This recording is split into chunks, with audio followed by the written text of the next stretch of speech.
Thank you, Mr. Wang. It's such an important but difficult topic. We still have many more distinguished speakers and insightful discussion ahead. So we won't have the break today, but if you need some refreshment, feel free to step out quietly. In the foyer, there's a coffee and water.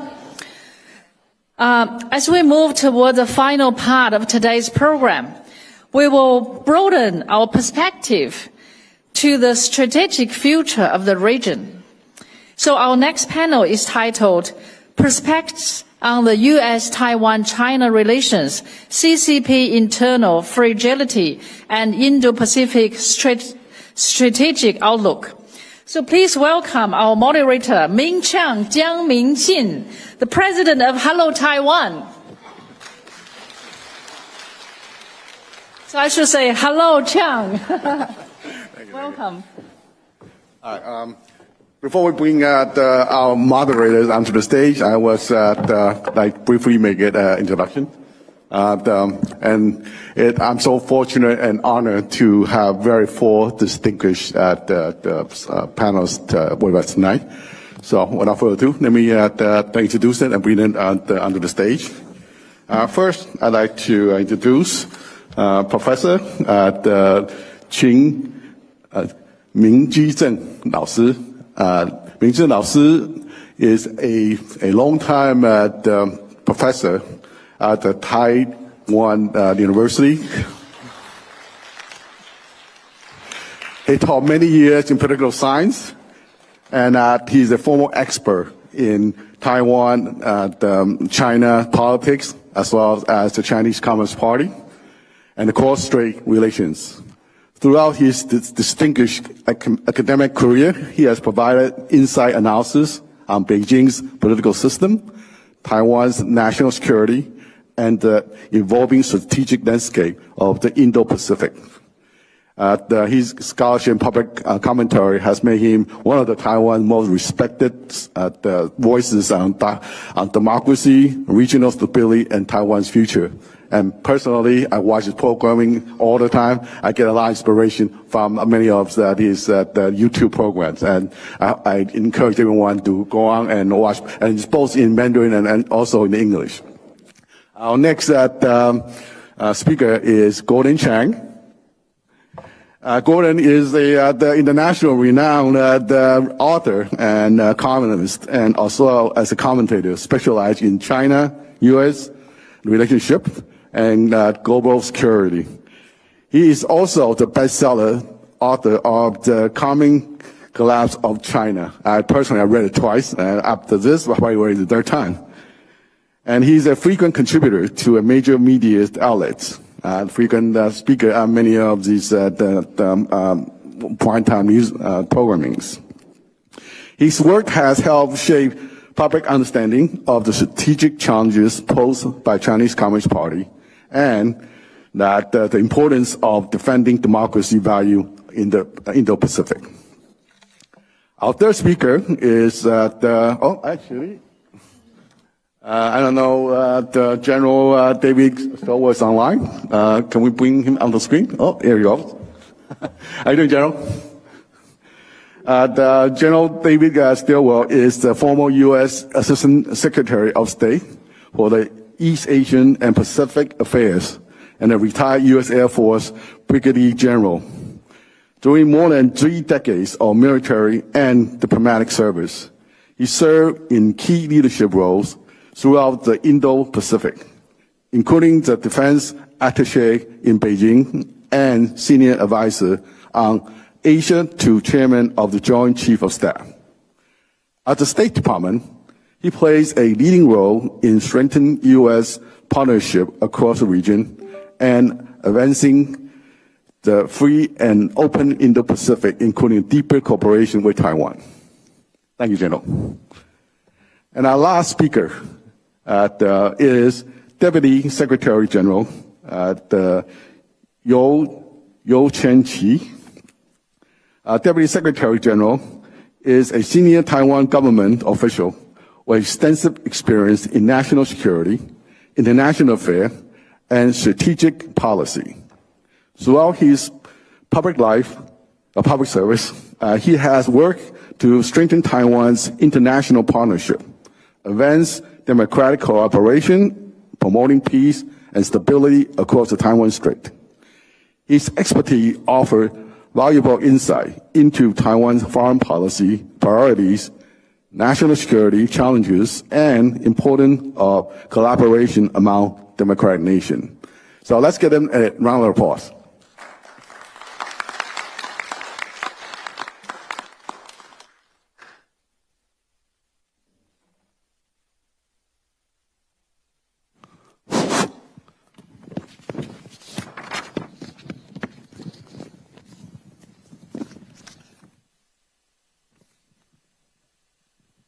Well, today we're going to focus on the prospect of U.S., Taiwan, and China relations. That often we are asked a question, and I'm sure many of you have heard this before. If China is going to invade Taiwan, and we heard the years tossing around like 2027, perhaps 2028. But I think in today's panel, we're going to focus from a different angle. We're going to take a look at the question of that how does the Chinese Communist Party make strategic decisions regarding issues like this? I mean, I think it's important for us to not to misunderstand how the internal policy making of Chinese Communist Party. Because in doing so, we might misunderstood that some of the policy that might impact that global stability could be conflict or war, or even lead to potential of making bad plan to preserve peace. 如果我们不理解共产党, we will not have a lasting peace. So today we probably going to ask our panelists to do a deep dive to analyze a question like this.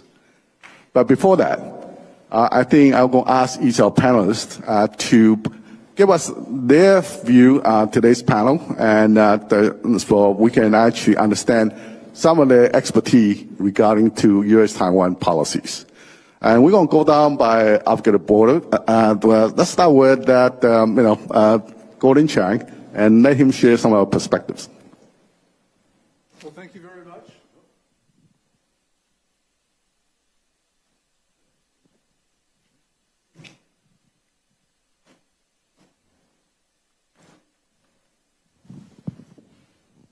Well, thank you very much, and good afternoon, everyone. I will not hold you in suspense. This is an important and a great time to sell arms to Taiwan. And what's the reason? China, I believe, is bluffing. Xi Jinping in May, at the summit with President Trump, told the American leader that Taiwan was the most important issue in U.S.-China relations, and then the Chinese leader said this. He threatened war with the U.S. unless we back down.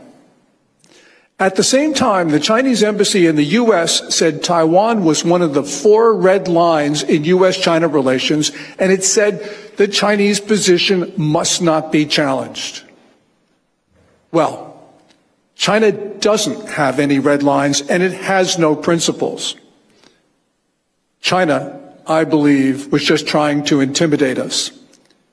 We have known that throughout the history of the People's Republic, that the foreign policies of China have been tightly bound to intrigue in Beijing itself. So those policies have changed accordingly. And right now, we know that Xi Jinping has to negotiate. That with him right now, everything is negotiable, even the issue of Taiwan. How do we know this? Well, right now, the Chinese military is not prepared to invade the main island of Taiwan. That's a complex land, air, sea operation. And right now, because of Xi Jinping's relentless purges, which have been going on for more than a decade, that the top of the Chinese military has been decimated. So, for instance, the Communist Party's Central Military Commission, which controls the Chinese military, now has 5 vacancies. There are 7 seats. There's only 2 people remaining. There's Xi Jinping himself, who's not a military officer, and there is one general, but that general is a political commissar. There are no operational officers at the top of the People's Liberation Army.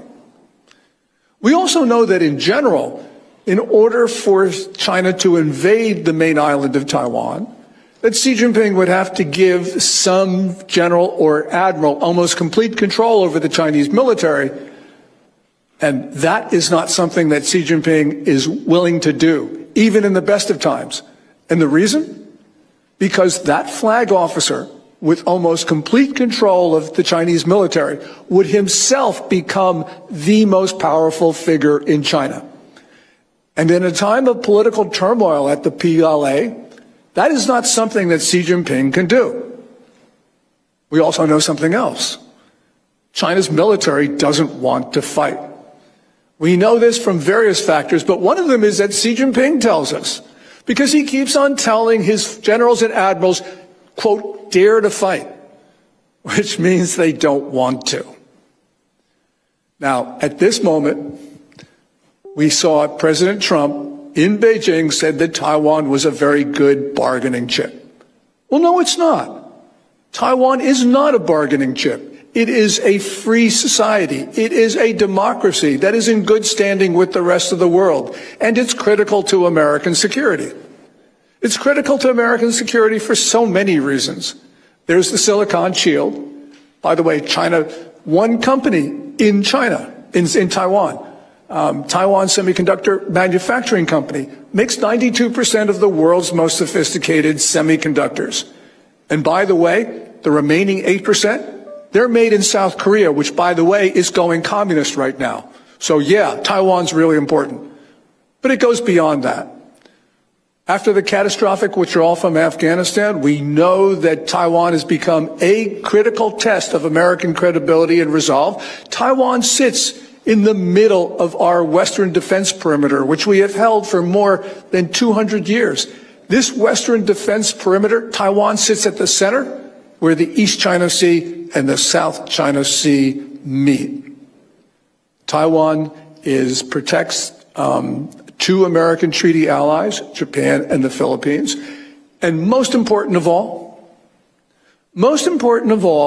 we know that Taiwan, a free society, we cannot allow a totalitarian Beijing, which is on a rampage against democracies, we cannot allow it to take over any free society, especially one as important as Taiwan. Taiwan provides a critical defense to the United States from China's malicious information war. People in Taiwan, they believe that they're Taiwanese. They don't believe they're Chinese. And we know this from self-identification surveys. But the people in China believe the people in Taiwan are Chinese because of indoctrination over a course of decades. And that means Taiwan challenges the Communist Party's core narrative. The core narrative of the Chinese Party is that the Chinese people are not ready to defend themselves, and they're not ready to govern themselves, that they need the Communist Party. Well, Taiwan undermines that entirely. So this is the best time to sell arms to Taiwan. The United States approved $11.1 billion arms package in December, the biggest ever, but there's a $14 billion package that is pending, and I hope President Trump approves it. This benign period is not going to last. Xi Jinping is in trouble at home. We know that he has a closing window of opportunity to achieve his goal of annexing Taiwan, and that means we only have a small amount of time in order to do this, and we must. We can stop China. We can stop China not only from trying to take over Taiwan, but the rest of East Asia. Now we can do it cost-free. In a year or two from now, the costs might be horrendous. Now is the time to sell arms to Taiwan. Thank you. We're going to take a brief pause because we have an honored guest with us right now, Congressman Derek Train. Congressman Derek Train represents California. I don't know which district, but Congressman is the fellow of the vet from Army, and I'd like to ask him to say a few words. Let's welcome Congressman. Thank you. Good work. Okay, it's good. Hello, good afternoon, everyone. Welcome to Washington, D.C. As Ming said, I am Representative Derek Tran, and I proudly serve Orange and L.A. counties in California's 45th Congressional District. Thank you so much for inviting me to make some remarks. It is a pleasure and an honor to be here. As a member of the Congressional Taiwan Caucus, I am committed to reinforcing our partnership with Taiwan and furthering our shared goals in the region. My parents came to the United States after the fall of Saigon. They were inspired by the American dream of what can exist beyond communism and the promise of the democracy in this great country. You know what? Taiwan represents the same. Taiwan is a reminder that the alternative to China's rule exists just across their shores. It promotes democracy, human rights, and freedom of expression in the face of CCP bullying and aggression. We must stand with Taiwan. Together we can show the world that democracy is not just only resilient, but a force for positive change. That is why I support ending double taxation on Taiwanese investments and oppose the Trump administration's recent move to pause arms sales to Taiwan. Taiwan's economic security and defensive strength is essential for U.S. national security, both because of its location in the Indo-Pacific and the cutting-edge technology which makes for our great defense systems. We cannot allow Taiwan to be used as a bargaining chip with China, and I look forward to working together for our shared security interests between the U.S. and Taiwan. Thank you so much for welcoming me here today. Thank you. Thank you so much, for Congressman. You don't mind? Would you we'll ask you to have a quick photo with our... Oh, sure.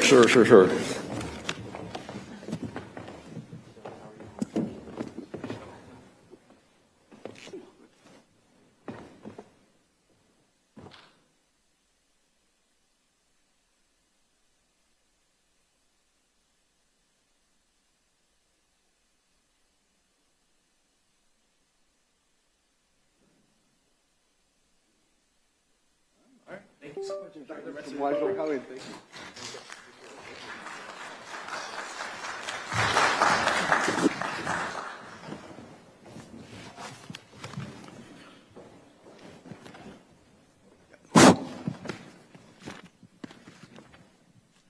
Thank you, Congressman Trent. Without further ado, let's continue with our program. I'd like to introduce our second panelist, Professor明居正. Again, I have mentioned I have a huge admiration of Professor Ming's program, and I encourage everybody also to watch it. Professor?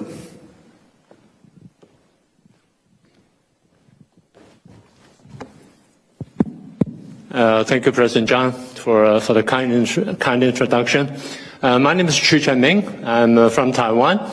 Currently, I'm a professor emeritus of the Political Science Department, National Taiwan University. I've been doing research and teaching courses in National Taiwan University in fields like PRC's foreign policy and PRC's domestic politics and cross-Taiwan Strait relations, American foreign policy, and international relations. So today, the topic I'm going to present to you, Okay, next page, please. So the topic I'm going to share with you is Xi Jinping. Well, there's a page missing, but anyway, Xi Jinping's strategic ambition and his weaknesses. So that's the topic I'm going to present and the things I'm going to share with you. So if you look at or if you watch the news about China, whether domestically or it's about this foreign policy, it may be very confusing because you see things like, next page. You see things like they're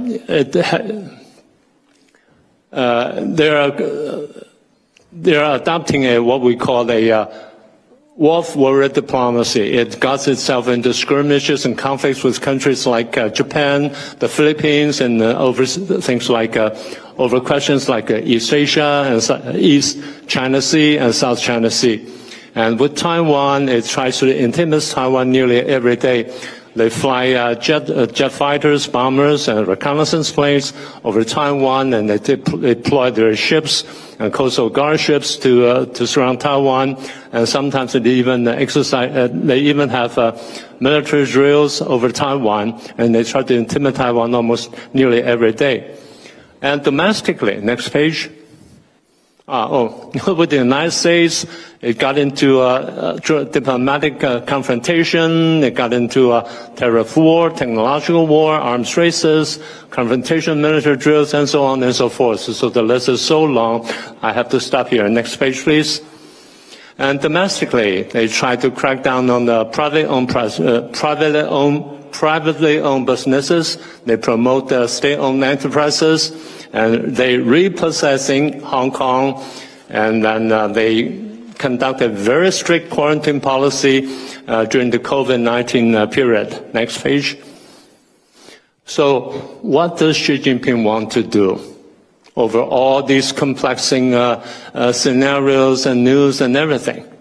Does he really have a secret agenda? In my opinion, yes, he does. Next page.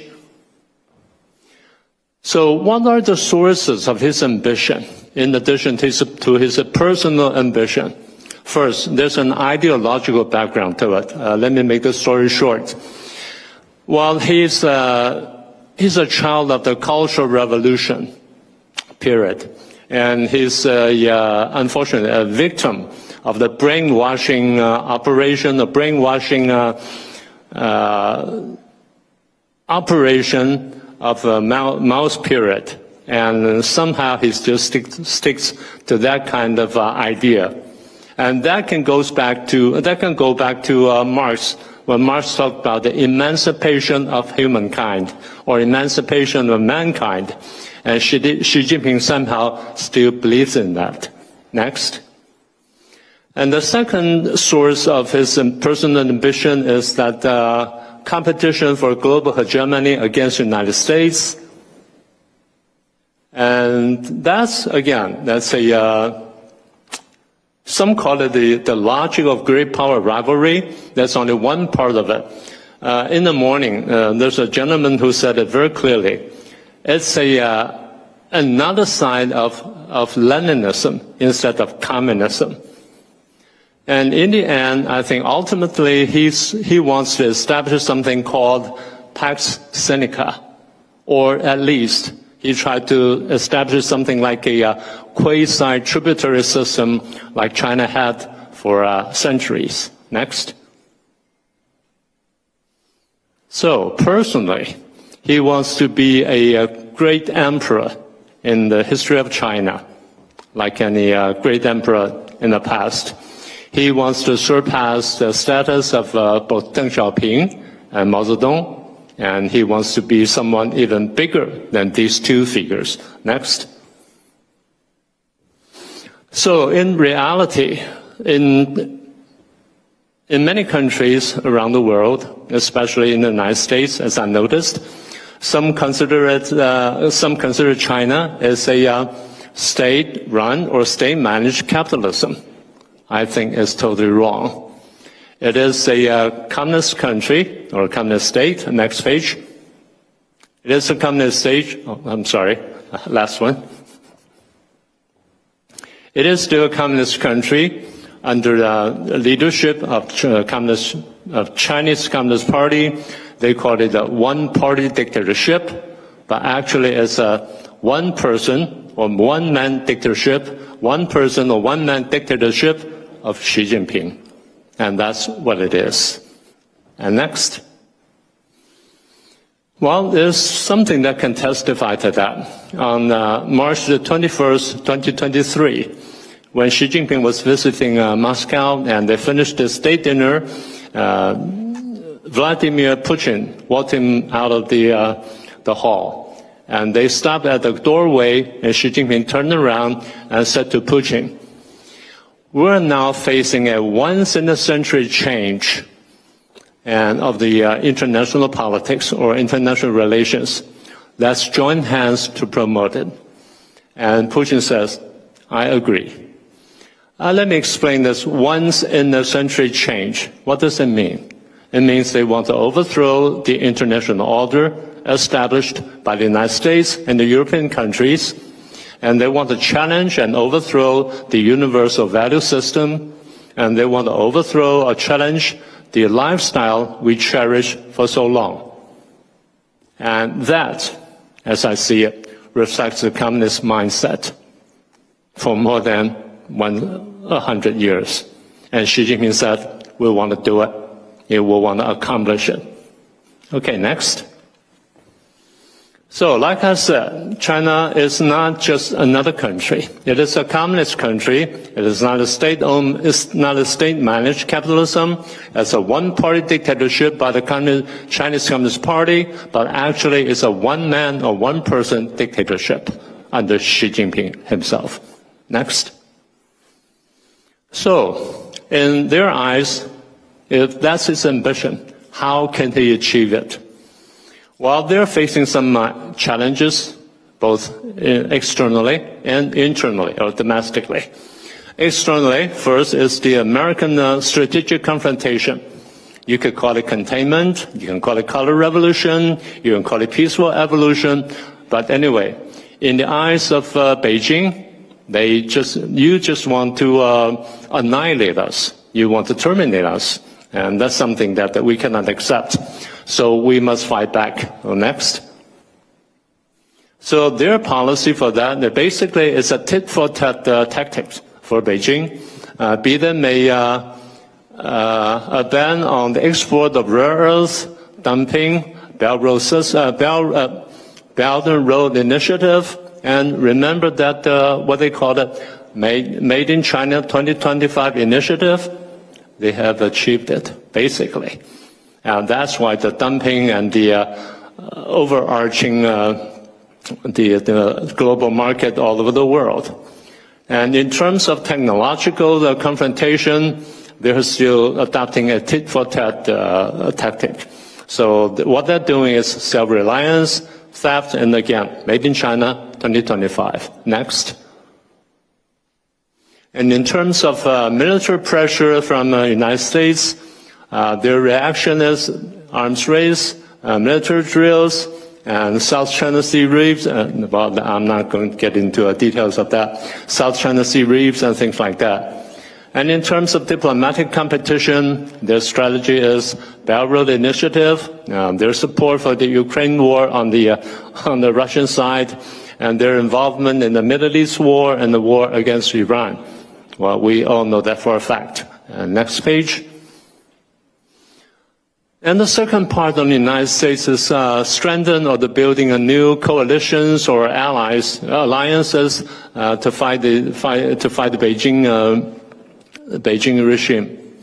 And things like United States alliance with Japan, South Korea, the Philippines, AUKUS, NATO, EU, UK, and G7 to a certain extent, and the quadruple framework, the Five Eyes, and especially U.S.-Taiwan cooperation. Next. So the Beijing's tactics against it is, again, like I said, a tit-for-tat strategy. They exercise heavy pressure against Japan, South Korea. They try to win over Australia. They conduct a united front tactics on South Pacific Island countries.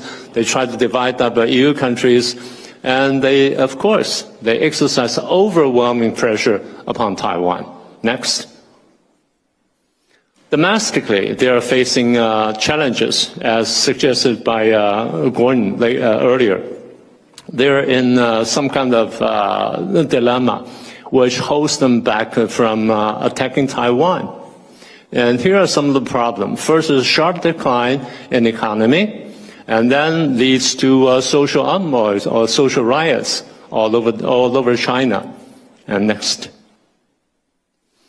And then eventually that leads to political problem or political challenges. The first one is corruption, as we all know it.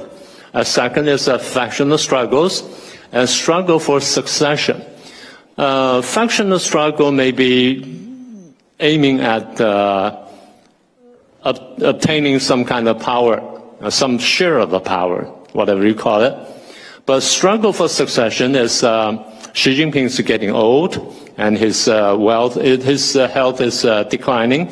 Although he's thinking of organ transplant for living to 150 years, something like that. But let me ask you one thing.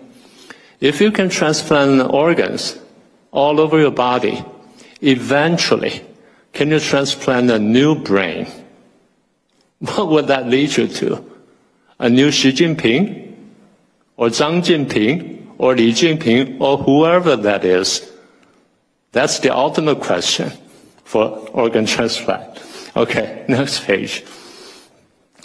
So, what we're looking at, what we see now is a serious challenge to Xi Jinping's position or to his status. They are contemplating on early retirement for Xi Jinping, a purge, or even assassination. He knows it. So he has his own countermeasures, like anti-graft campaign, serial purges, and under-table arrangement, and so on and so forth. The next page. So, what does it leave Taiwan?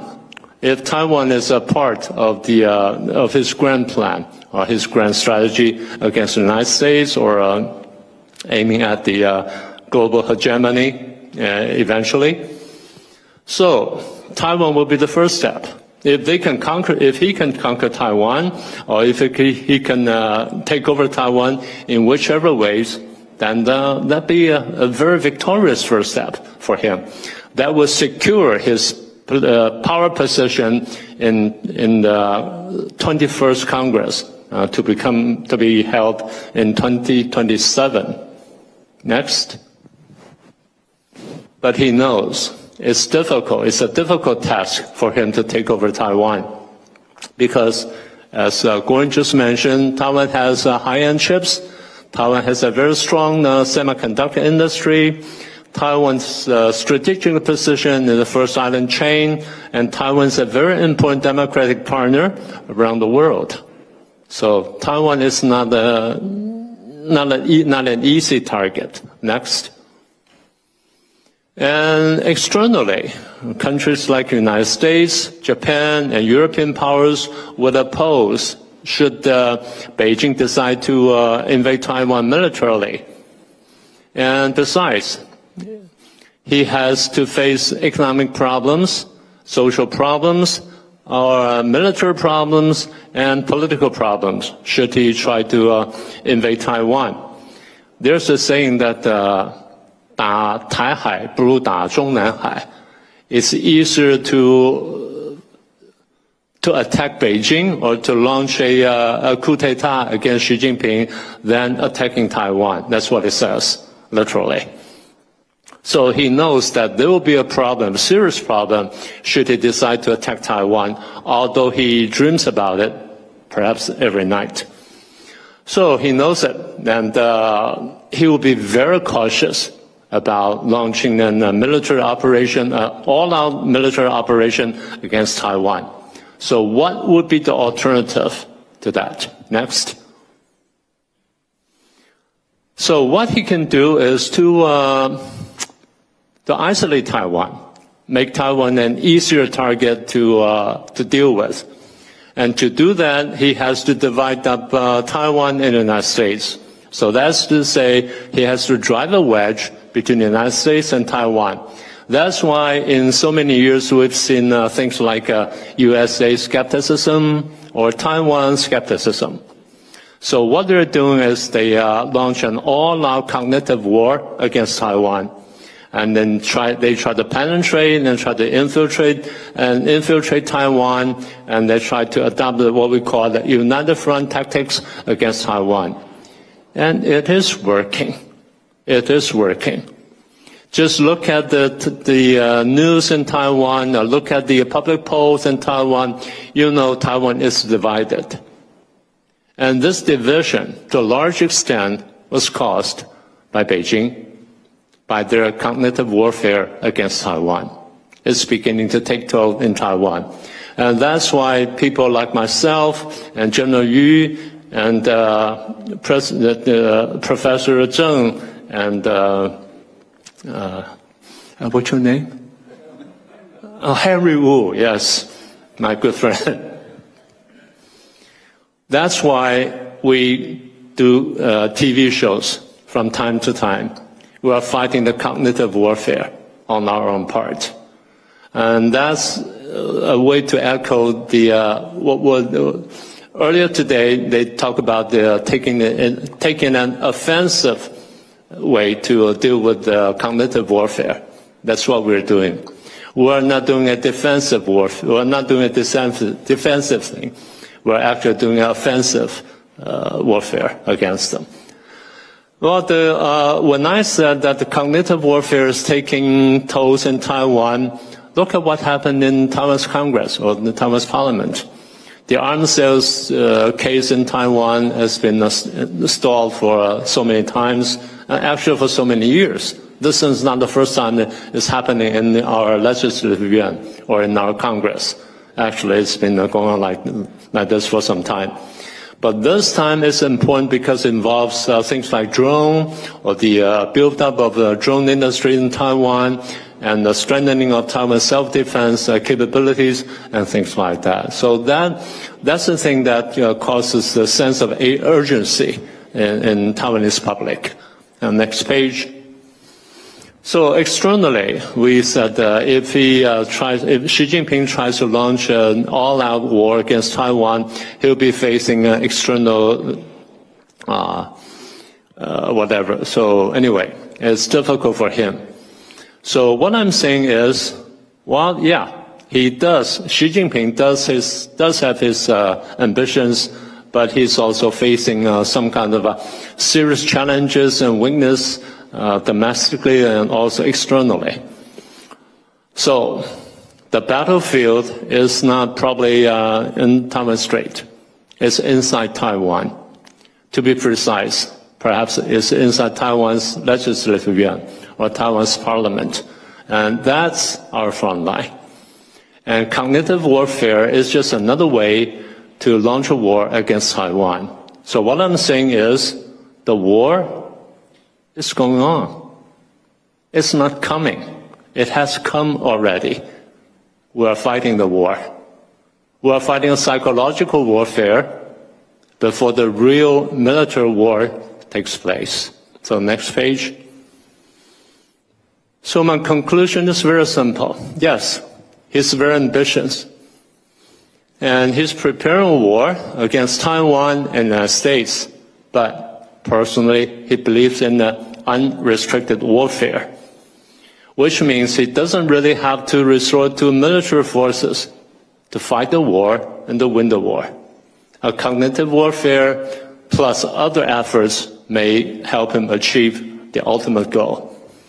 So he's hoping for a window of opportunity. Some suggested 2027, some suggested 2028, but as I see it, if myself as Xi Jinping, I will be attending the 21st Party Congress, and I'm hoping to get another term, another 5 years in the 21st century. Then I have to come up with some kind of achievement or accomplishment for me to get this new term. But I'm now facing trouble in economy. I'm facing trouble in I'm facing some social unrest. I'm facing some political challenges. So what can I do? The least I can do is to draw Taiwan a little bit closer to me. And that's my achievement. That's something I can tell my comrades, give me another 5 years, I can do more than this, believe me. And that's what he wants, and that's what he's working on. So he's contemplating on a possible window of opportunity, and which is there will be elections in Taiwan. Actually, we have 2 big elections coming up, and he's waiting for the election in the United States, 2028. And in between, he's contemplating, or he thinks he's looking at his window of opportunity. If there are riots or social upheavals following the elections, either in Taiwan or in the United States, then that would be his chance. Next. So, if we put all these together, what really bothers me is that his miscalculation, the miscalculation on the part of Xi Jinping.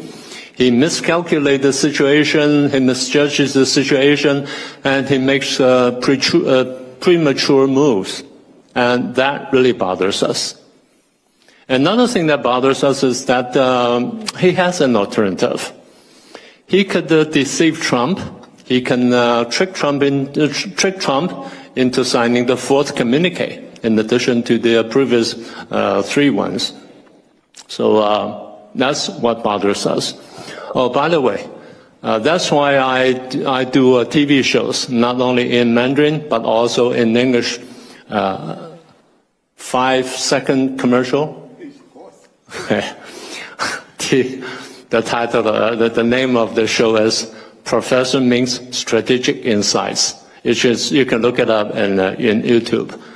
Please subscribe and share it with your friends, and do remember to click the icon bell. Okay, 5 seconds. Okay, next page. Having said all that, let me remind you, we cannot rule out the possibility of China's internal upheavals, worsening economy, rising unemployment, and possible coup d'etat against Xi Jinping, or even an overwhelming color revolution in China. So history repeatedly tells us that tyranny is bound to perish, but we must work on it. So not only we cherish our freedom, cherish our lifestyle, cherish our democracy and all the good things we believe in, and there's something that we can do. We can do something to fasten this process, the process of the perish of a tyranny, which is Communist China. Well, thank you for your attention. I think I just concluded in time. Thank you. Well, thank you, Professor Ming. A little testimonial. I do watch Professor Ming's program, and it's very informative. And most importantly, they're not repetitious. So every programming is a new, refreshing perspective of the next round, what the policies that we will be dealing with. Next, I'd like to introduce a man with an impeccable and career with in the military. So let's hear from General Stilwell. Thank you for that. I can be fairly brief. We've looked at the problem. We understand the PRC strategy. We understand what Taiwan's capabilities are, but we haven't really looked at the U.S. side. What policy arrangements or corrections should we be making going forward? And I'll just summarize our shortcoming is, after 1991 and the fall of communism, we all flexed back to the unipolar moment, the end of history, and rightfully focused more on what a peaceful world will look like, all the time ignoring the threat coming from Russia to a degree, but mostly from the People's Republic of China. And the one word I want us all to think about better is how Xi Jinping and the Communist Party define the word war. I teach, high school or college students on this, and I ask them, define war, and they say it is an extension of politics by other means, a very Clausewitzian definition. And that's all great, but that is not how Xi Jinping sees war.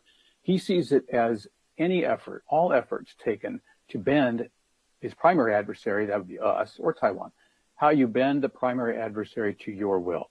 It doesn't necessarily have to be kinetic. And as Gordon Chang said, that's not their primary thrust. It's in other areas. And so I commend to all of you a book on this subject called Political Warfare by Kerry Gershanek. And the subtitle is important. It is China's Strategy to Win Without Fighting. I say all that because as the U.S. girds up for the return of history, the second Cold War, we are entirely too focused on the Department of War, Department of Defense. That's not where CCP is putting their effort. They're putting their effort against those things, those areas where we're weak. We're weak in the information space. Look at TikTok. And we're weak in the economic space. We don't have control over our companies. We can't tell our companies what to do. They do what they want. And too many of them are more eager to make money by dealing with the PRC than they are to defend national interests. And so we're going to have to figure out how to manage that. So there are three agencies I think should be focused on. First off, State Department, diplomacy.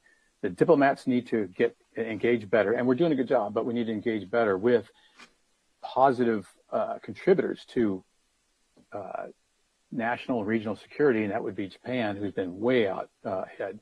The Prime Minister is doing great work, and Taiwan.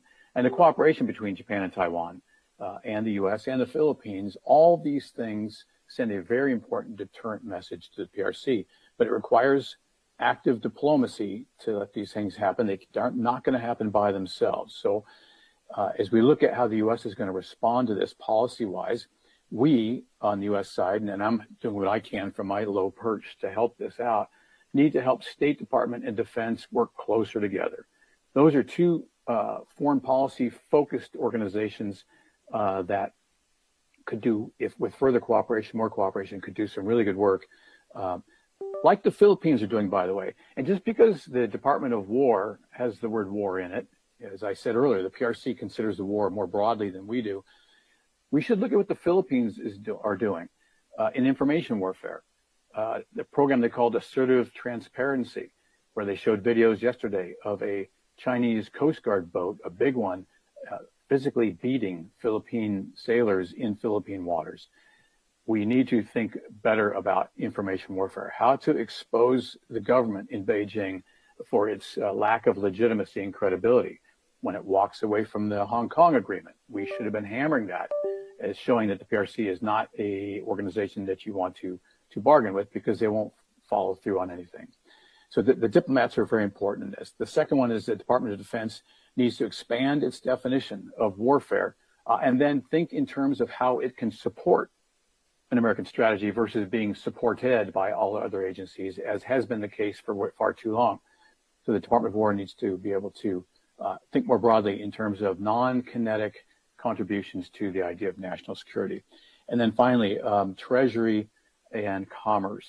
They do what they can, but until we can get Wall Street and others to think about decoupling or disentangling from the PRC economy, they are going to continue to support and make deals with the PRC that are undermining our economic welfare, our economic security.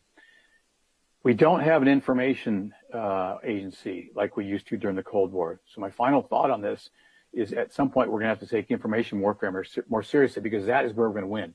We heard cognitive warfare, information warfare, all these things are getting shortchanged. So we had a U.S. information agency up through about 1995. We tore that down and we moved it back into State Department. I do think we need to get serious about information warfare because the PRC is serious, and it's a weakness they have. They are not putting up military strength against our military strength because they know they can't compete. But we're not competing in the information space, and therefore they're taking advantage of us through simple things like TikTok and 100 other areas I can tell you about. And I'll get off stage with this idea.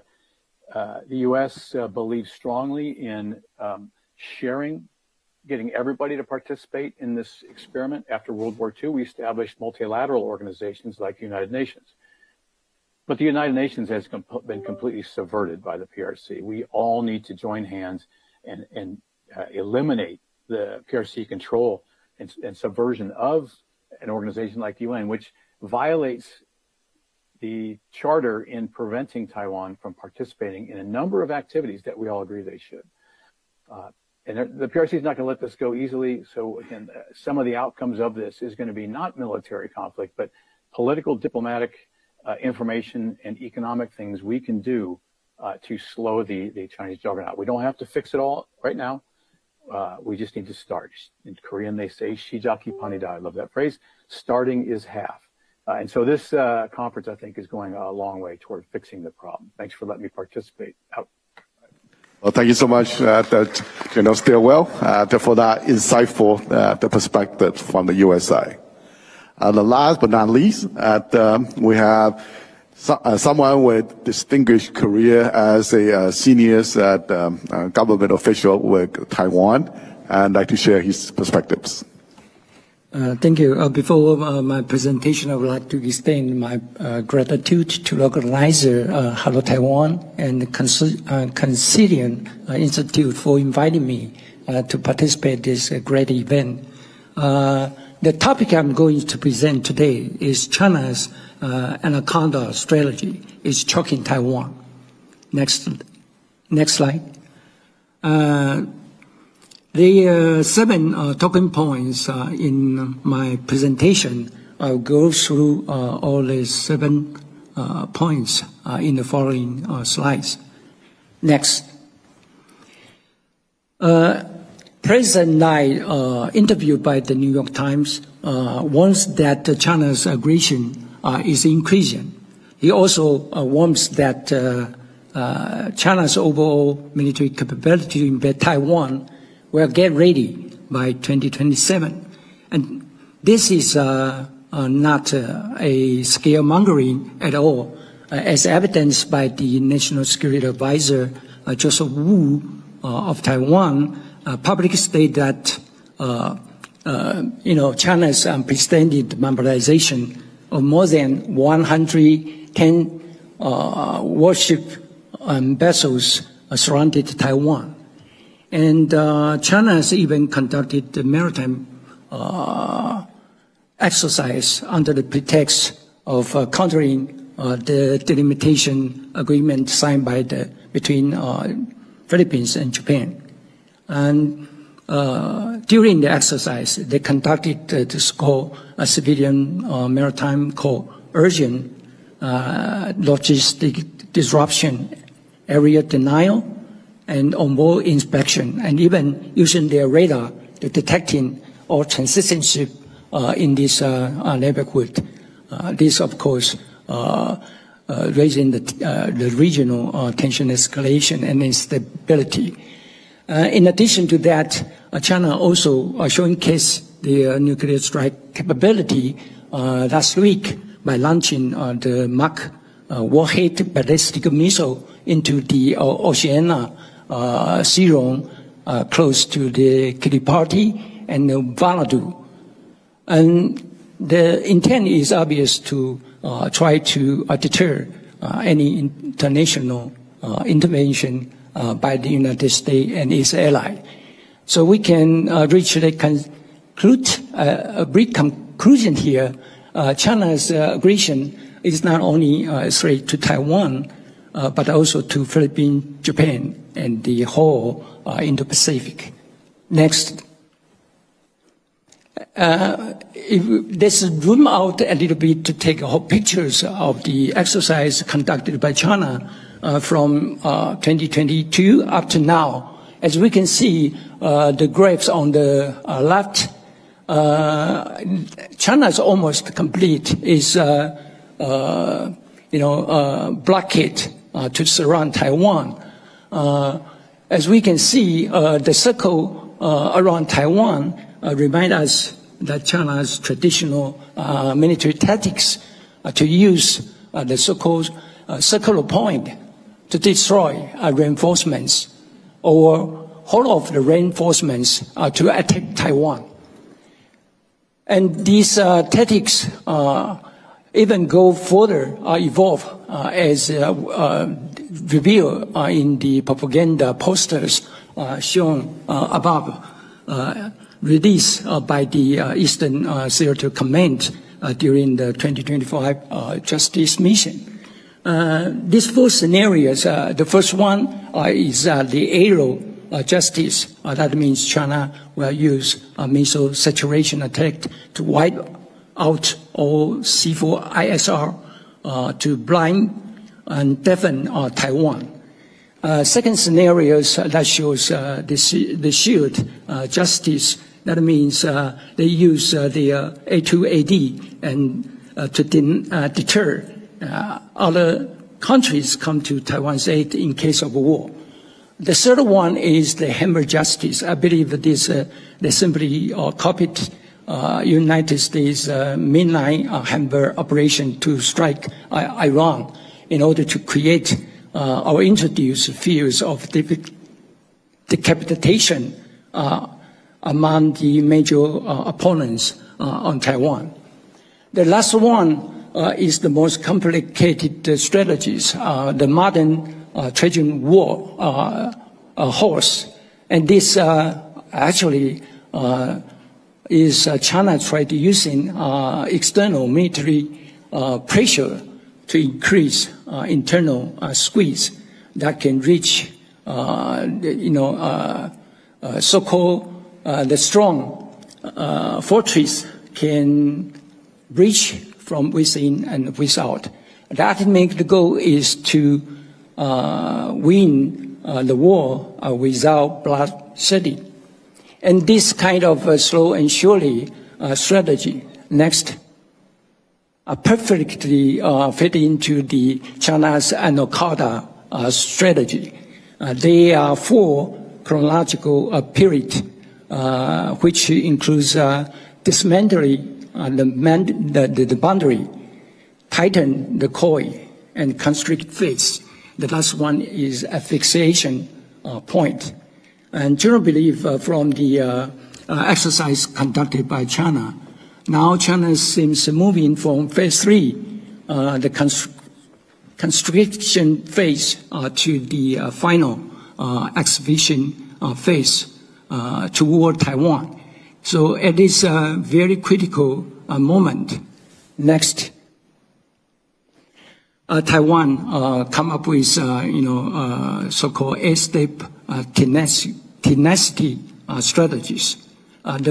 Among all these 8 steps, I believe the 8-1 seeking international cooperation assistance should be the top priority among them. Next, for example, Taiwan need to seek the international assistance or cooperation to define China's use any excuse to conduct their quarantine or blockade campaign against Taiwan as illegal. A correct name is very important for democratic country. For example, it allowed Taiwan not only to stop China's they trying to safety its legal narrative from international flashpoints to an internal domestic law enforcement matter. It also allowed Taiwan to win global support to take concerted action to fight back, break through China's blockade.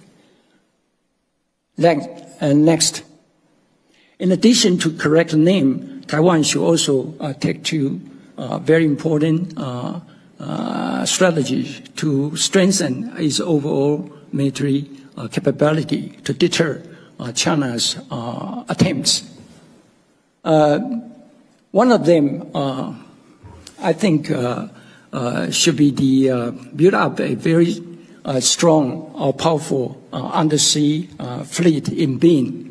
In order to achieve this goal, Taiwan should do its best to, of course, with the assistance from the United States, to purchase the Soryu lithium power submarine from Japan, and simultaneously also need to jointly develop or deploy the undersea drone system in order to deter China's aggression. Next, another dimension Taiwan can do is to build up the robust drone ecosystem and integrated, battlefield communication system. We discussed a lot with the different think tanks yesterday, but we do not have concrete, steps or concrete, measure to achieve this. But I would strongly suggest that probably we can start from, the integration of Taiwan into Pentagon's so-called replicator project that allow Taiwan to join production or join a venture with the United States. And in addition, Taiwan can also try second United States assistance to speed up the technological transfer to Taiwan to accomplish a complete aerial communication network, such as bring in or introduce in the Starlinks or Star Shield to Taiwan. And this will allow Taiwan's drone system survival under the real combat environment in case of war. Next. Finally, this concludes my final point.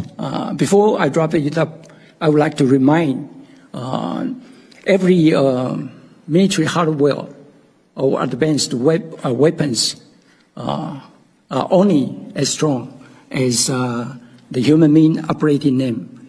So Taiwan's national defense is making a profound teaching course correction in military education by transitioning away from the political neutral frameworks established in 2002 and restoring a very explicit anti-communist and patriotical education.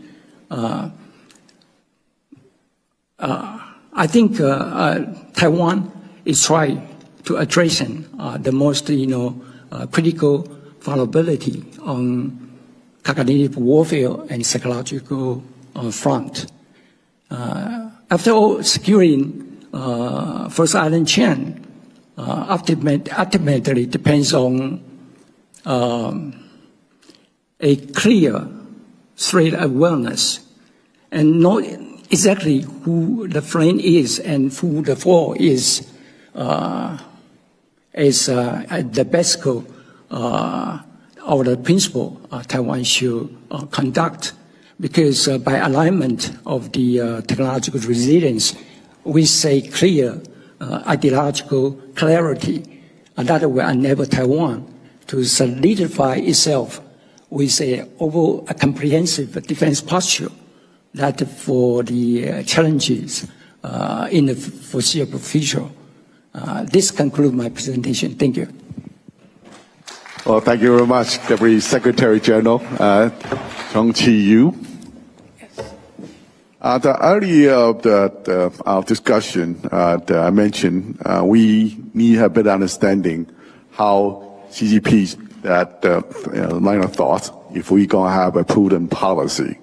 I think one of the earlier panel, I heard that some of the younger generation, and we got to understand how the people of China think as well. Many of the younger generation that born after Tiananmen Squares really have no clue about Tiananmen Square. I had the first-hand experiences talking with some of these younger generations. So that itself is we need to figure out into power dynamics. And Chinese Communist Party's the influence is without bounds. And we also heard that they have set up police stations over the world. And even recently, that there was an attack on one of Taiwan's, one of the well-known, respected Japanese journalists, the Akio Yeta, that during daylight. So Chinese Communist Party is doing everything they can to influence all our decision-making around the world. So I have prepared four the questions, one for each of our panelists. So I'm going to go the same orders as we started from the panel. So my first question is to Gordon. Gordon, you have argued that many Western analyses that consistently overestimate the stability of the CCP. What are the biggest micro-conceptions in Washington today regarding China's political future? Well, thank you. I think the biggest misconception is that we don't understand how the crisis in China, and there is an internal crisis right now, how that affects their external decision-making and how it accelerates, I believe, horrible events. So, for instance, we have an economy in China that they reported grew 4.3% in the second quarter, but probably grew 1% if it grew at all, maybe 0, maybe even contracted. And we don't understand how the debt crisis in China could impact that. Because no matter how fast the Chinese economy grew, it did not grow fast enough to retire the debt that they've accumulated since 2008. You have essentially in China right now, a mood of gloom and pessimism among the Chinese people. People are trying to leave the country. Many of the privileged young Chinese are moving back to the countryside. They're laying flat, and they're trying to opt out of society. And this means that the Communist Party right now is in, I think, in a state of distress. This could easily get Xi Jinping to do something. And it's not so much that he would cause problems to rally the Chinese people, because the Chinese people right now do not want war. But I think that there is a sense that Xi Jinping could very well cause some disturbance around the region. Could be Taiwan, but could be the Philippines or Japan or Vietnam. But to do something to prevent other senior Communist Party figures from challenging or even deposing him. So I worry about how we do not understand what's going on in China. And it's very hard right now because I know less about China than I did a couple of years ago because Xi Jinping has been closing society off. And it makes it very difficult to understand. But we are seeing signs that are not consistent with a stable political system. And we're seeing signs that are not consistent with a stable country. And so therefore we have to be right now prepared for anything. Whether it's a Taiwan contingency, something in the South China Sea, or something someplace else. But this Chinese system is extremely dangerous at this moment, and we need to get ourselves ready for what could occur. Well, thank you so much for Gordon for that insight. My next question is for Professor Ming. Professor, many outside observers focus on China's growing military and economic power. But you have long argued that we should pay equal attention to CCP's internal weakness. Looking at China today in 2026, what do you think or what do you believe are CCP's greatest internal vulnerabilities? Actually, I can write a book on it. You want me to answer in 2 minutes? Yeah, I can try. Yeah. First is, if I tell you that if you know nothing about a country or a political system, and I tell you that his biggest diplomat just got purged, the Minister of Foreign Affairs got purged, Qin Gang, and then one of his top generals got purged, the Minister of National Defense, Li Shangfu, in a matter of months. what would you think about the stability of this country or of this political system if you knew nothing about it at all? And then if I continue to tell you that their highest military commanding organ is what they call the Central Military Commission, and then originally there were 7 people there, and now 5 are gone. 5 are purged. Some of them were charged with the receiving bribery or giving bribery. Some got purged because of corruption. Some are because of disloyal to Xi Jinping. And 5 out of 7 are gone. So what would you think of this system or of this country? So doesn't it tell us something? As Gordon just mentioned, we see a lot of things which is inconsistent with our concept of a stable system. The economic growth, GDP rate, and whatever, and the social upheavals, social riots, and all kinds of what they call the retaliation against the society, namely indiscriminate attacks or killings on the streets. So what do you think about the system? So while we're looking at China as a pressure cooker, and they're adding more and more pressure to the pot, instead of relieving it or giving a vent to the pressure of the pot, and they're just increasing the pressure to it. So we have seen so many signs which is lead us to believe that they're in big trouble, very, very big trouble. Although it's possible for them to go the other way, to let the pressure out by attacking Taiwan or causing problem with Japan or with the Philippines, but eventually the cooker itself is gonna explode at some point. So, well, let me ask you this. I ask a number of European experts the same question. I said, did any one of you foresee the collapse of Soviet Union? They said no. None. And I asked them, did any one of you foresee the collapse of any communist regime in Eastern Europe? They said no. They said, but they know that I said, well, I can tell that China, communist China, is watching what happened in Soviet Union, in Eastern European countries, very closely, because they're afraid that they're going to follow their suit, follow their path sometime in the future. So that's something that really worries them. But again, if I were Xi Jinping, I would do probably the opposite, to let out or to vent out some of the pressure. But instead, he's adding pressure to the pot, as I've been suggesting. So they call Xi Jinping the grand designer of China or something. But now he's got a new name. They call him he's not the Secretary General of the party, he's the Accelerator General of the party. That's what he's called. So we don't hear that kind of name being imposed on any other political leaders in the world, but he's the only one that got the title. So that's something that we can have some expectation on. So I'm looking forward to it. Let's keep working harder, and we'll get there eventually. And of course, keep good health so that you can see it.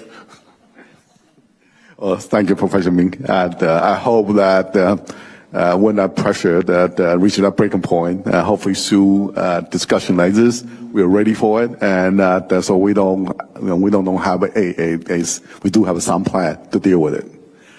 Next, I'd like to hear from someone with the distinguished government experiences that have dealt with matter like this. So I'd like to ask General Stilwell this question. From your experience at the State Department, where do you believe Washington will misunderstand Beijing?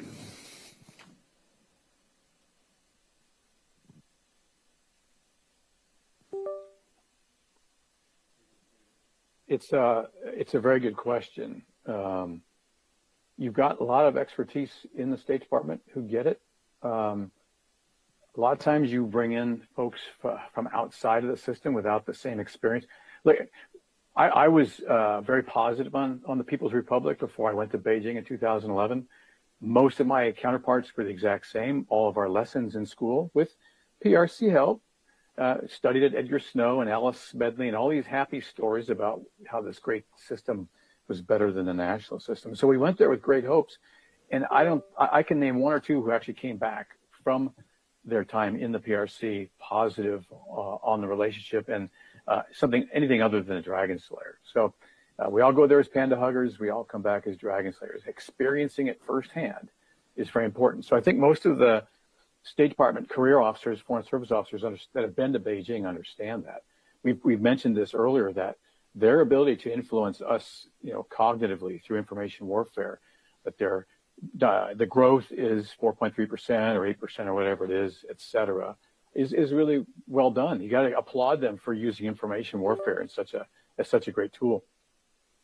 So I think I would think the Foreign Service needs to find its voice and be able to explain to all of us the realities of the PRC. As Gordon was saying, we can't get there anymore to see it firsthand, although everything I've heard and seen says it's not getting better, it's getting worse. There's more heavy-handed security presence, more cameras, more MSS, more arrests. But Xi Jinping is playing that well, isn't letting us see that. I guess my last suggestion on this, and it's a little off topic though, is the PRC, Xi Jinping wants to keep freedom and information outside. We build a great firewall to bring us off from hearing the real world, what we're talking about. They do a good job internally using euphemisms like Winnie the Pooh and all that, but it comes with great risk. We mentioned Starlink earlier in Taiwan. I would love to see something like Starlink in the PRC, where the Chinese people have their Universal Declaration of Human Rights. We should talk about this. The Chinese people and the Chinese government has signed up to the Universal Declaration of Human Rights that says all people have the freedom of access to information. You cannot cut your people off from information in the world, and yet the CCP has done exactly that. So our foreign service officers and public diplomacy experts should take more of an aggressive stance in pointing out the flaws and the contradictions in, like, the 2016 ruling on their claims in the South China Sea, which we did, by the way, when I was there. We changed U.S. policy to actually comport and align with the 2016 ruling. I wish we would talk about that more. But I would focus more on those who know better, using their position in public diplomacy and information to let the world know that the PRC is not what they say it is, that the reason they've put themselves, this ring around themselves, is they don't want you to know what's going on in Xinjiang with genocide, in Tibet with genocide, all the things that Falun Gong we've talked about. In short, focus more on the information space. Listen to those like this panel who know better, work harder to get that information out.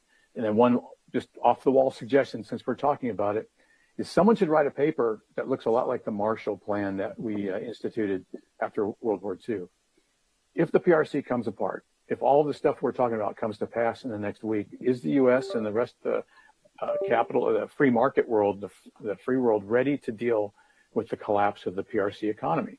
I think we all see it coming, and it would be devastating if we don't prepare for it. So I think we should start that conversation and get people all thinking in the terms of not if, but when this thing comes apart.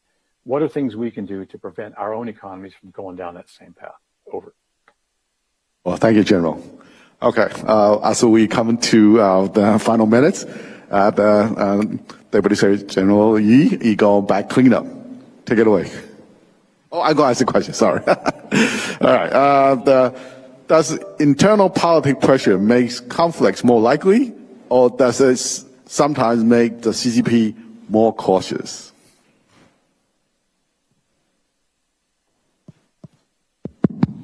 We know that, as I demonstrated in my presentation, right now Taiwan facing a very difficult situation because China since adopted the so-called Trojan horse kind of strategies to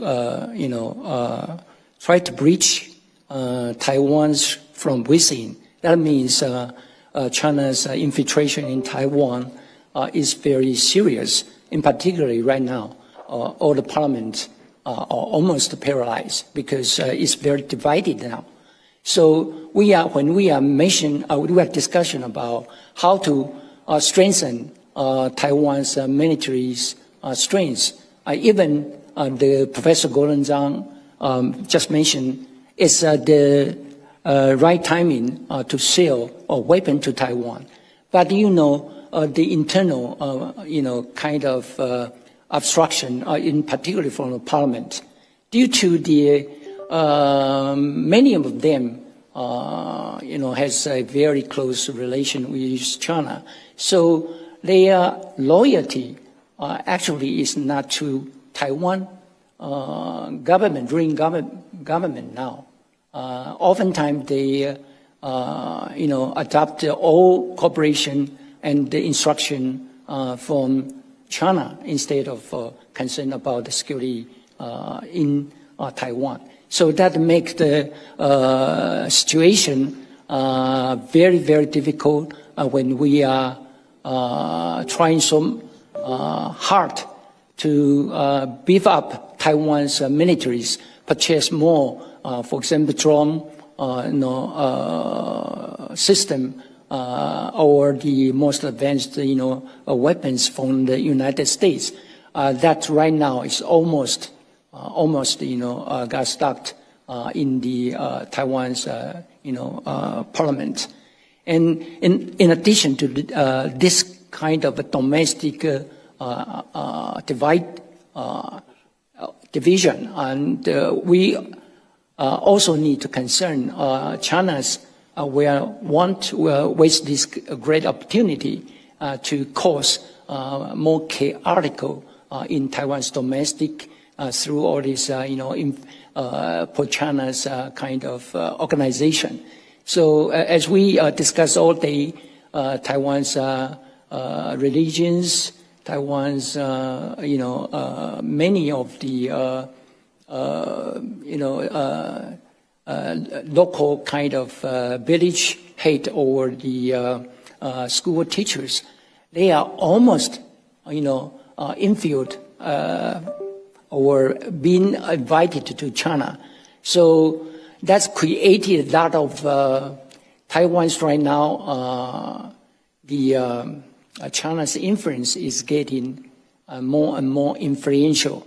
So I personally believe the domestic kind of faction fight or division is not good for Taiwan. That's from my personal perspective. Oh, thank you so much. As we are running out of time, I'd like to thank all our panelists for the expert experiences that share for our audiences, and hopefully we can use that to use for our future policies making. Let's give them another round of applause. I'm sorry we run out of time, but so we don't have time for Q&A. Thank you so much.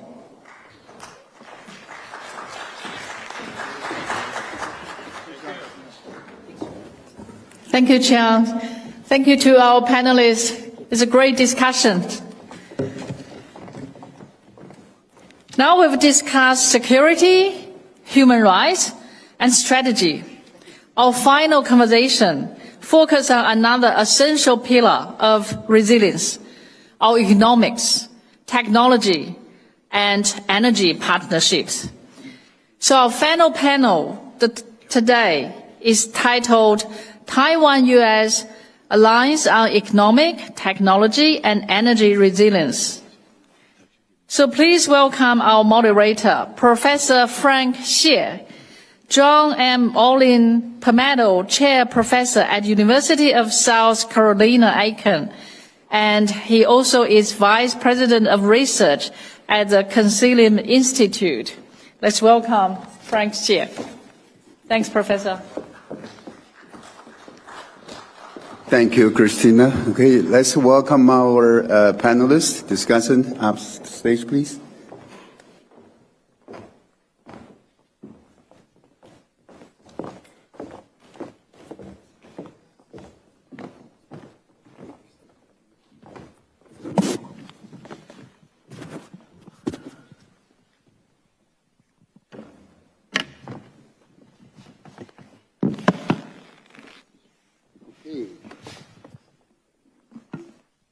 Okay, thank you very much for attending our session. Our session's topic is U.S.-Taiwan alliance on the resilience on economic, technology, and energy. So basically, we're going to focus on building or fostering a strategic alliance between the United States and Taiwan over the key issues of energy cooperation, energy crisis, technological competition, and etc., and economy, of course. Right? We have a little bit change in our schedule and the overall structure here. We're going to have 3 speakers, and then we have Professor Ming coming back as a discussant. So we can have 3 presentations. Now, please stay until like in 12 to 14 minutes for each of our speakers. And then we can have a discussion and open the floor for questions, right? All right. We all understand that we are in a very specific, special time period in history. Our contemporary era, you can see that is filled completely with uncertainties, turmoils, conflicts, a lot of human hardships, right? And also this era is defined by the technological competition, huge, vicious competition, especially between the United States and China over things like such as artificial intelligence, AI, and drones technology, chip industry, and even in geopolitics, land grabbing and other things, right? And also, supply chain, of course. There's a supply chain shift, and there's a supply chain realignment and reformation of a supply chain. And that will, as I myself, I'm a business professor, so I'm trained in economics. I can see there's going to be a huge shift in the economic landscape of the world in the coming years. Okay? So with that alliance or strategic alliance between the U.S. and Taiwan becomes indispensable. Between the democratic countries, free countries, especially between U.S. and Taiwan, that's our focus today. We need that alliance. We need that alliance to counter the coercions by the Chinese communists. We have seen plenty of stories, incidences, and cases today in previous sessions.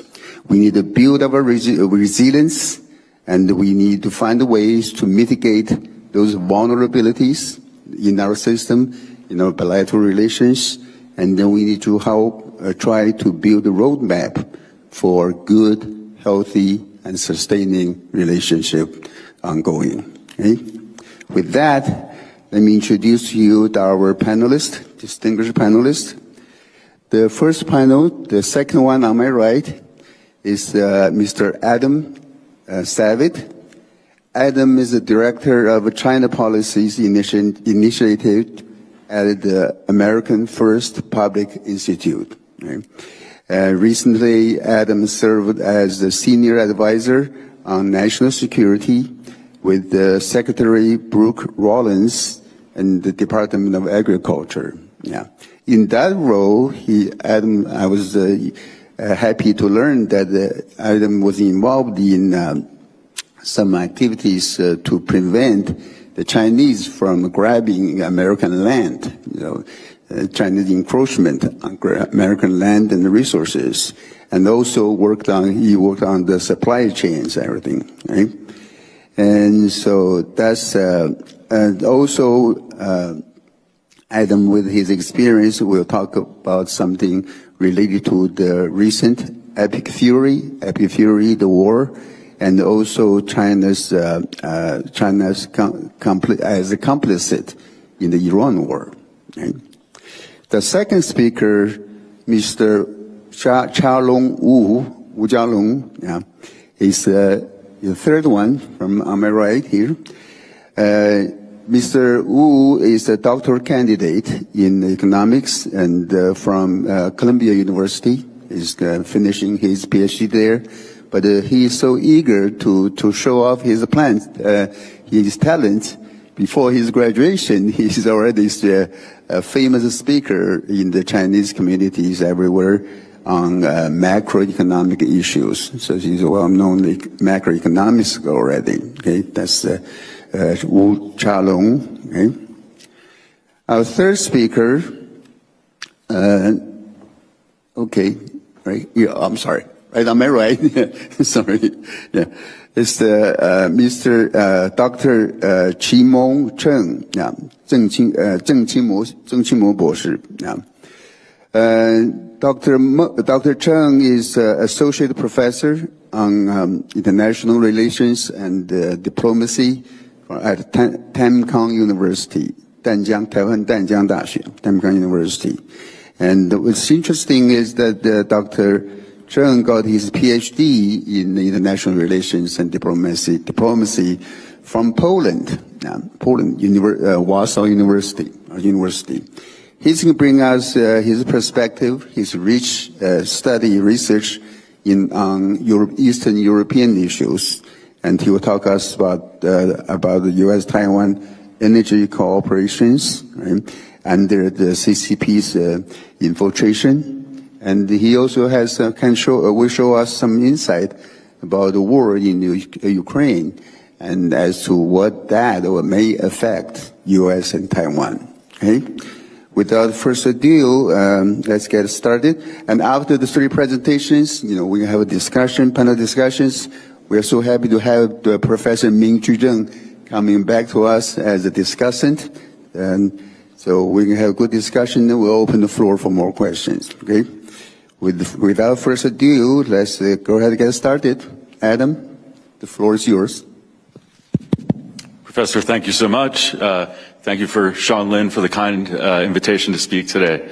I appreciate it. So the panel is about resilience, economic, technological, democratic.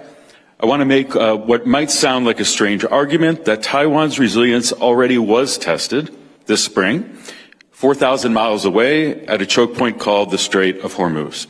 Because in February, for the first time in modern history, the world's most important energy passage actually closed. And every capital in Asia, Taipei most of all, got to feel, not theorize, what dependency on a hostile power's goodwill actually means. My colleagues on this panel will give you the view from Taiwan. My job is the American side. And I want to show you by one playbook aimed at three different targets. Beijing has spent 2 decades engineering dependencies it can weaponize over the fuel that powers us, the food that feeds us, the materials we build our defense with. And I'll take them in that order: what the Iran war revealed, what we found at the Department of Agriculture, and what China's grip on critical materials means for the weapons that Taiwan depends on. And every stop, what it means for the U.S.-Taiwan relationship. So last month at the America First Policy Institute, we published a report arguing that Iran was never just a Middle East problem.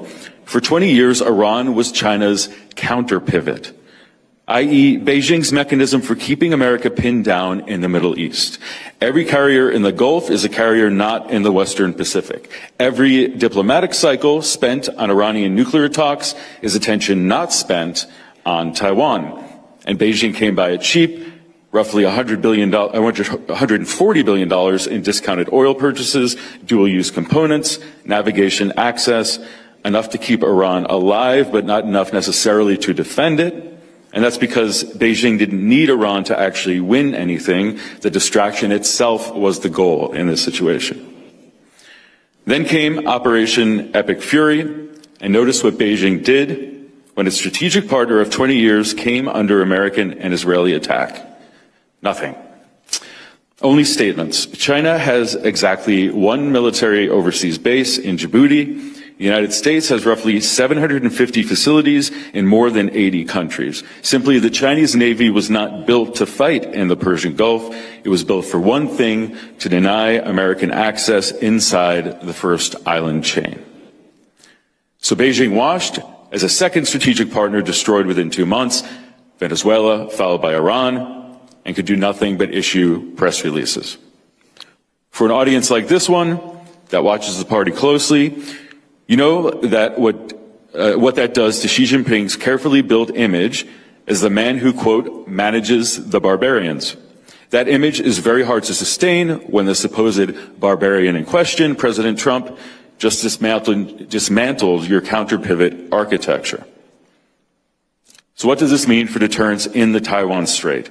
My read is similar to the previous panel, that we are in the peak window, the next 5 to 10 years, for a move on Taiwan. China's economy and demographics both get worse after this, not better. But I don't believe Beijing pulls the trigger because the continuing pressure is the strategy. As Xi extracts more from the permanent threat, the political warfare, the gray zone pressure, the daily incursions, than he could from a potentially catastrophic amphibious gamble that he might actually lose. And this spring, the U.S. intelligence community moved towards that view officially. The 2026 annual threat assessment judged that Chinese leaders are not currently planning to invade in 2027 and have no fixed timeline, in part because the purges mentioned previously inside the PLA have gutted its senior command. Taipei's response was prudent, to welcome the assessment, but remember that Beijing has never renounced the use of force. One note of discipline, and I'll credit Taiwan's own analysts for this, because their commentary after the strikes was more sober than Washington's. Iran's air defenses with old systems and no integrated modern network were structurally destined to fail. China's defenses are not Iran's defenses. The right lesson from Ep and Fury is not that a Taiwan fight would be easy, it's that American capability, resolve, and intelligence are indeed real, and Beijing's planners now have to price that in. Now the energy dimension, because here's where Hormuz, of course, should be the ultimate warning sign. Taiwan imports roughly 97% of its energy. When the strait closed, it was holding about 11 days of natural gas reserves, the lowest in East Asia, with over a third of its LNG having been routed through Hormuz. And here's the uncomfortable translation to the Taiwan Strait. It's that a blockade doesn't need to look like a blockade. A quarantine of LNG carriers is a slow strangle without a shot fired. And of course, the world just watched a choke point close overnight, and of course, Beijing was watching as well. The answer to this is already underway. Taiwan is accelerating long-term contracts for American LNG, Japan and Korea likewise. Understand what those contracts actually buy. When you contract for American gas, you're also contracting with the U.S. Navy as your delivery guarantee. America's cargoes bound for Taiwan give the Navy standing to ensure safe passage, even under blockade conditions. In this sense, deterrence and energy security are in fact the same question. And this is not theoretical anymore. In April, a tanker out of Texas sailed 35 days through the Panama Canal, deliberately avoiding Hormuz, and offloaded nearly 1 million barrels in Tokyo Bay. This was Japan's first American crude since the crisis began. By this month, roughly half of Japan's crude imports are expected to be American, and Tokyo has signed on to stockpile U.S. crude on its own soil. Meanwhile, Korea has cut its Middle East dependence from 69% to 56%, with American barrels running a quarter above last year's pace. So this reorientation is not just a forecast, it's actually happening before our eyes. But notice who's missing from that list. With Japan having American crude in Tokyo Bay, Korea has already rerouted a quarter of its barrels. Taiwan is the most exposed of the three, but it has contracts and letters of intent thus far. CPC's commitment to triple the American share of its gas imports is real. The Alaska project will one day put a supply line across the North Pacific that never touches a choke point that China can reach. But Alaska delivers in the 2030s, and Taiwan holds just 11 days of gas today. So the near-term agenda, do for Taiwan what we did for Japan. Accelerate the contracted Gulf Coast volumes now, not in the 2030s. Build out storage on the island and jointly held. Taiwan holds months of oil in reserve. Its gas covers 11 days. So the task is to bring gas up to the standard already applied to oil. 11 days of gas is a choice, and so can be depth measured in months. Now let me put on a different hat, because I had the privilege, as mentioned, of serving in the Trump administration as senior advisor for national security at the USDA. And Beijing runs the same playbook against food that it runs against fuel. And we found it in three major places. First, the land itself. Chinese nationals own roughly 247,000 acres of American farmland. Yes, a small share of the total, but disproportionately clustered near military installations, and that is not an accident.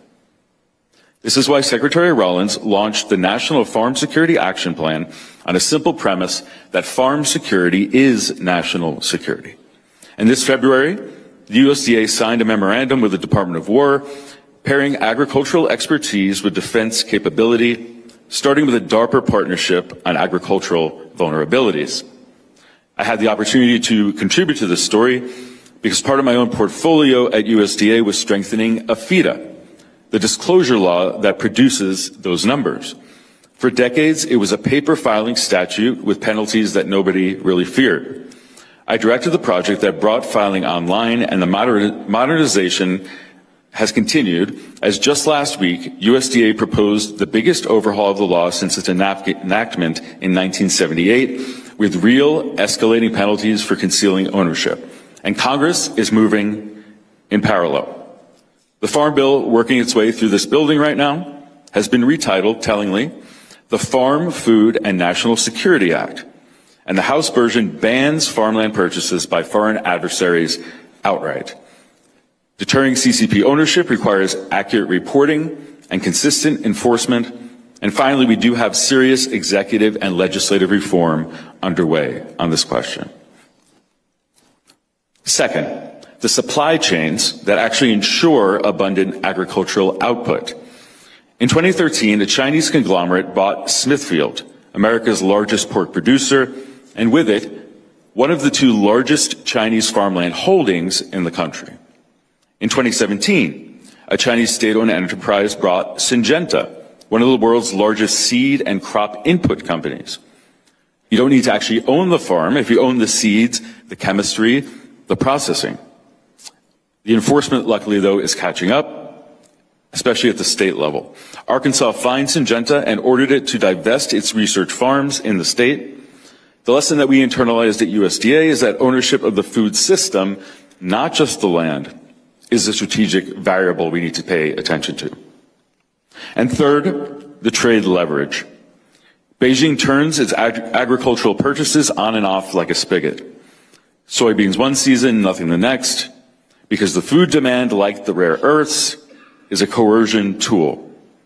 The handshake in May on agriculture was a win for diplomacy, perhaps, but China has shown time and again that these promises are revocable at will. Now, the wonderful news for this panel specifically is that Taiwan actually figured this out before we did. Perhaps because living 90 miles from the threat, Taipei treats Chinese acquisition of land and strategic assets as forbidden by default. Permission is the rare exception. An unauthorized investment draws penalties. In America, we run the opposite system. Open by default, disclosure as an afterthought. And that gap is what we've been closing. And understand why it matters to the alliance. In a Taiwan contingency, America is the arsenal, America is the breadbasket, and the energy supplier of the free world's response. A food system disruption inside the United States is not just a U.S. domestic problem. It actually degrades the coalitions Taiwan's security depends on. And it would ripple through the world economy. And therefore, hardening the American homeland also is Taiwan policy. Which brings me to the final target, the materials required to build the weapons themselves. I think we all know the rare earth story, that China controls roughly 91% of global refining, and 2 weeks after the Trump-Xi summit, it slapped export controls on the very American firms building our alternative. Last month, AFPI published on the next chapter of the same playbook, Carbon Fiber and Advanced Composites, the structural backbone of drones, missiles, and the next generation defense platforms. Through state subsidies, below-market pricing, and joint ventures, Beijing has been running on composites the exact same play it ran on rare earths and solar. Chinese carbon fiber has entered the U.S. at roughly $14 a kilogram against $39 for Japanese fiber. Again, this is the same story that's repeating across all sectors. Made in China 2025, dominance by dumping. And so the West is building its precision warfare future on materials that its chief adversary controls. The answer is in allied industrial frameworks. Pax Silica for semiconductors and minerals, and what we've proposed, a Pax Composita for advanced materials. Trusted allied production, members prioritizing the other's goods, so no democracy has to choose between a low price and security. And Taiwan is written into that architecture by name, structured so that non-treaty partners can participate fully, and Taiwan already plays an outsized role in supplying non-Chinese drone components, just as it does with the semiconductors. Its Drone Diplomacy Task Force has a letter of intent with the leading American Uncrewed Systems Association. This is where the U.S.-Taiwan relationship provides comparative advantage. Every drone Taiwan can build without a Chinese part in it is a unit of deterrence. So I'll leave you with this. Again, one playbook for those three targets: fuel, food, the materials of defense. In each case, Beijing spent decades of engineering a dependency. In each case, the Iran war, a corporate acquisition, or a round of export controls showed us the weapon that was being tested. In each case, the answer is the same. Trusted supply among free nations, and Taiwan is a partner in that, not a protectorate. So likely the Strait of Hormuz will flip open and shut again. The Taiwan Strait will continue to come under pressure, but the reorientation that's now underway, i.e. who Asia trusts to deliver its security, its fuel, its inputs, is now permanent. Taiwan has already made its choice. And for this forum in particular, of course, America's quarrel has never been with the Chinese people. It is with the party that rules them. Taiwan deliberately chose freedom. And America's job is to make sure that that choice is never taken away. Thank you. Great. Thank you very much, Adam. Okay, next we have Jia Long, please.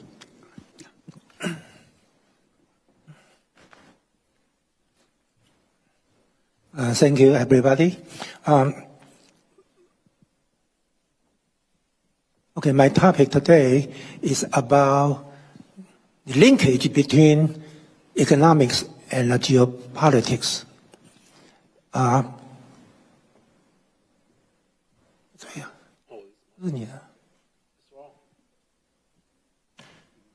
It's your PPT, it's not mine. That's not his, yes. This is next speakers. Yeah. Okay. Thank you. The topic is America first, globalization second. Why wrong globalization makes communist China a big threat to the world. The world is small enough to offer opportunity for us to meet here, but big enough to accommodate us to change it. Steve Jobs, Apple founder, tried to use innovation to change the world. And the Trump team tried to offer a new strategic vision to change American policy, foreign policy, and thereby changing the world. And then we try to see why globalization doesn't work out well as expected. Actually, globalization creates U.S. the most important rival, the communist China. It's American policy that raised up communist China.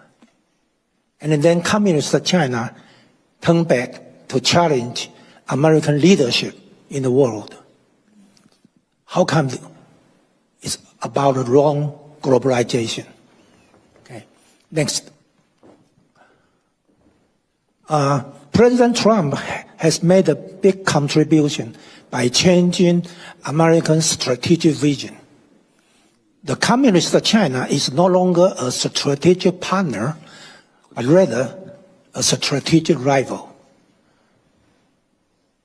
And there are several origins of threats to the United States, the national security, the national interest, and so on. And as it turns out, all the threats actually comes from communist China. Almost no exception, from economic, strategic, or even ideological fronts. In every aspect, the origin of the threats to the United States comes from simply communist China. And this communist China actually is raised up by the USA, by the wrong globalization. Okay, next. The Trump team, in the final year of the first presidency, namely Secretary of State Mike Pompeo and the National Security Advisor O'Brien, they offer a new view that the biggest foreign policy mistake in the past 90 years is misjudgment of the nature of the CCP. That's the biggest foreign policy mistake in the past 90 years, the misjudgment of the CCP. And then President Trump turned around the strategic ideas about China. And then there's a trade war against China. The beginning is the re-evaluation of the nature of the CCP. Okay, and then the previous page, please. The previous one, please. Okay. What's the problem now? There's a theory underlying USA's support for Chinese reform. The theory is peaceful evolution. Peaceful evolution underlines the entire idea of the U.S. support for Chinese reform. And this theory completely fails. There's no such a thing as peaceful evolution. And if you look back, you can see that the idea, the peaceful evolution theory or the engagement policy is the underlying driving force of this kind of U.S.-China relation. And this idea fails. And it deserves our attention to reconsider this situation. Okay, so one of the reasons is that when China joins globalization, there are a lot of economic development, a lot of economic interest. But those who has the power will determine how to distribute and redistribute those economic interests. So from the state-owned enterprise to private enterprises, when you join the globalization, you have division of labor, you become world factory, right? You accumulate wealth. And those who have power, political power, will determine the redistribution of a lot of economic wealth. So you have economic reform without political reform. This kind of system fails. You don't see peaceful evolution because you don't have political reform. So once power, you don't have check and balance about power. The power will extend itself and turn into totalitarianism. And that's the point. So USA helps a totalitarian country to join globalization. And it's the roots of today's problem. Okay, next.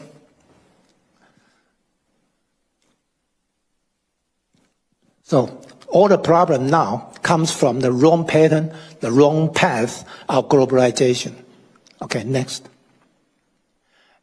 And I suggest there may be at least three sources of this wrong globalization. The number one, next.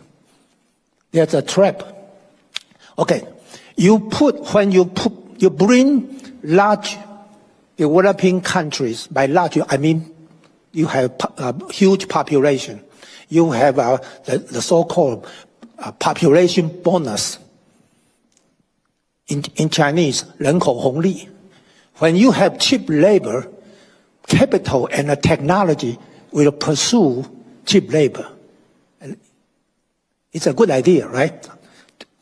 Capital and technology pursue cheap labor. So when the large developing country joins globalization, at first they pursue economic development, economic interest, okay. Later they change course. They begin to pursue nationalism, national pride. Then they try to see themselves as a regional power and later become a world power. They become to pursue regional dominance and later world dominance. And so these kind of changes come to the large developing countries again and again. You see China and later India. They have large population and you want to enjoy the cheap labor, right? Enjoy their world factory status. But later and later, eventually, they will pursue nationalism. They will see national pride. They want to become a regional power. They want to pursue regional dominance and then eventually challenging U.S. leadership in the world. No exception. Remember, no exception in this. Okay, so I call this nationalism trap. So in the Clinton era, USA pulls China into globalization. They have no idea of this nationalism trap. Okay, next. The second one is totalitarianism trap, which means when powers lack check and balance, okay, you will try to collect and redistribute a lot of economic wealth, economic interest. And therefore, they try to increase their social control and try to have outward expansion. And in this kind of case, you don't see peaceful evolution. The idea of peaceful evolution comes from Taiwan and South Korea. When you have economic development, you see the formation of civil society, middle class, and then the social pressure force democratic transition. In that kind of situation, it's because Taiwan is already a mature democratic society. South Korea, the same thing. And so based on the right political foundation, the economic changes eventually bring up political changes. But this is not the case of communist China. They have economic reform without political reform. So globalization creates a lot of economic stake. And this economic stake then is up to the ruling party, those with power, political power, those class, then they try to counter any possible peaceful evolution. And that's the sources of today's problem. Next. Okay, there's a final trap. It's a communist China syndrome. Okay. They have the communist China actually combines four things. Number one, socialism. Number two, totalitarianism. Number three, nationalism. Number four, expansionism. When you have these four elements combined together. This kind of communist China is no longer just a developing country, and it doesn't worth globalization. It doesn't worth U.S. support for the so-called economic reform. Actually, globalization strengthens the communist control of the society rather than moving to a democratic transition. Okay, so as we can see now, the Trump administration calls for America first, and then I said globalization second. We don't have to rely on, peace does not rely on the other side being a good guy. Rather, on the other side, they are not being the bad guy. We cannot offer globalization to a communist regime, to a totalitarian regime. And if you do that, you are creating trouble for yourself. So we are welcoming the Trump doctrine of America first. So in this kind of big country confrontation, you have three aspects. Number one, semiconductor. Number two, AI. Number three, Taiwan. If you have semiconductor, you win. If you have AI, you win. If you have Taiwan, you win. Okay? The confrontation for hegemony between USA and communist China depends on these three aspects. And fortunately, these three aspects actually coming down to just one, Taiwan. Who has Taiwan? Who wins this confrontation? If Taiwan moves toward China, China wins this game. If Taiwan moves toward USA, USA wins this game. And we hope for a right pattern of globalization, reset the supply chain, which means a non-red supply chain or a democratic supply chain. And this will be in the interest of USA as well as Taiwan. Thank you. Okay, thank you very much, Jialong. You know, in the business and economics world, we think the globalization is dead. If not dying, if not dying, it's dead already. So I guess you don't need to worry too much now. Okay, our next speaker is Dr. Chen. Yeah, please.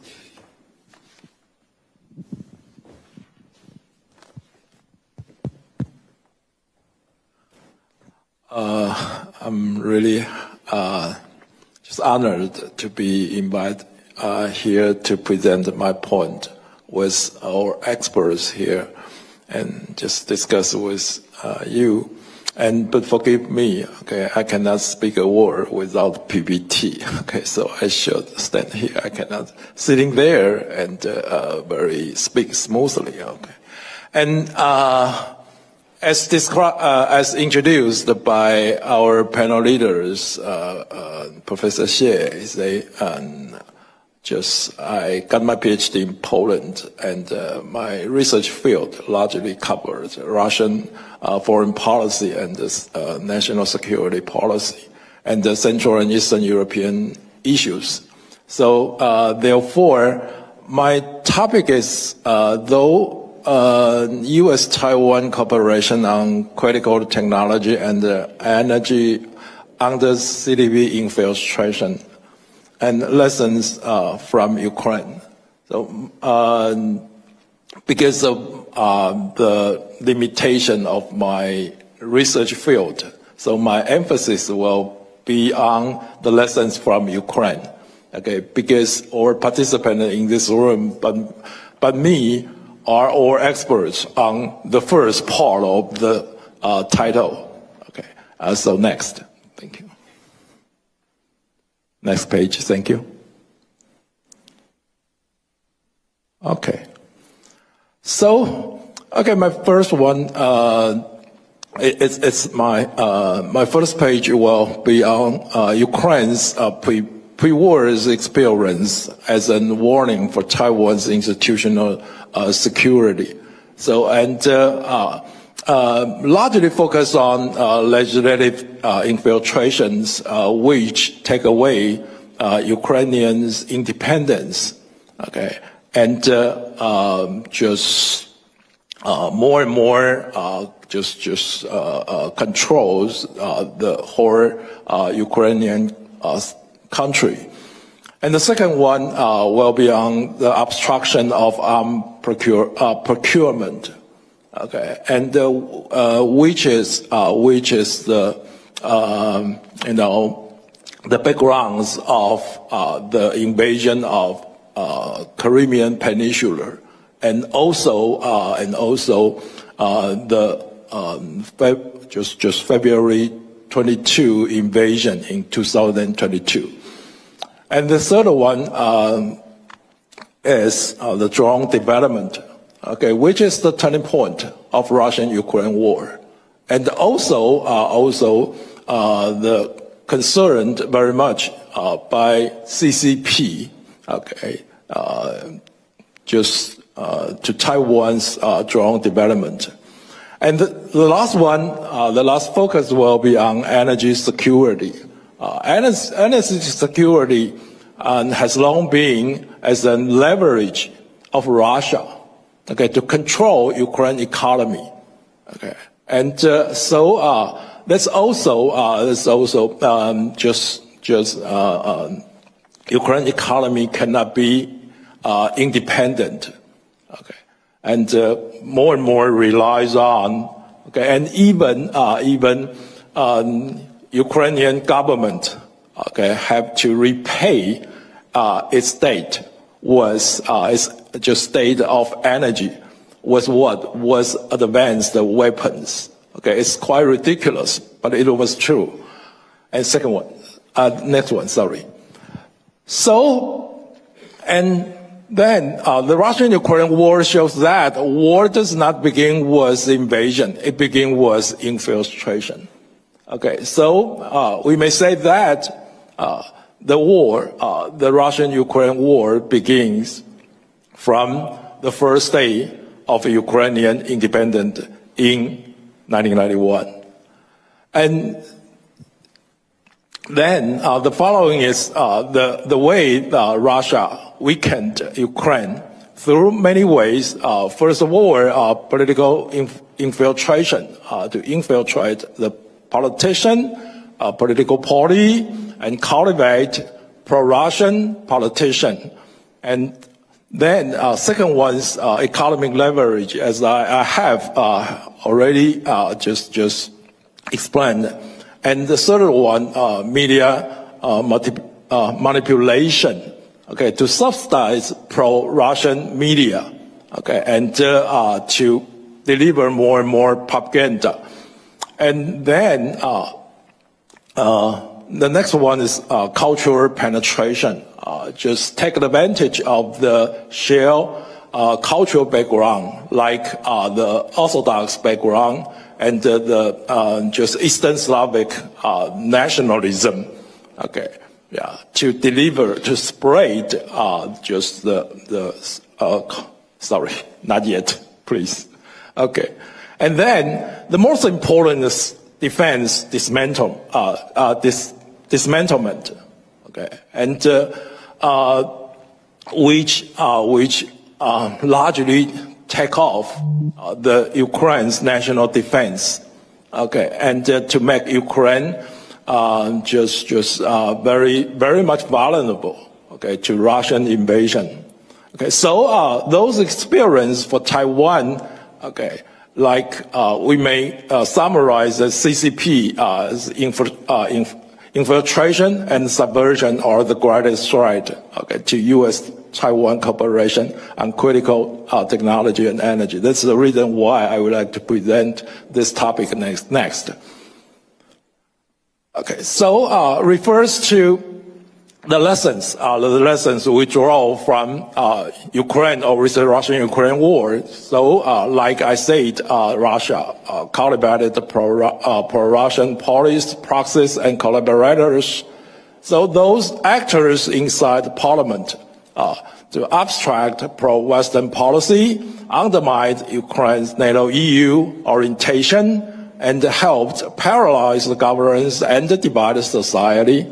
Okay, so we may say when a legislature is penetrated, national security coherence collapse.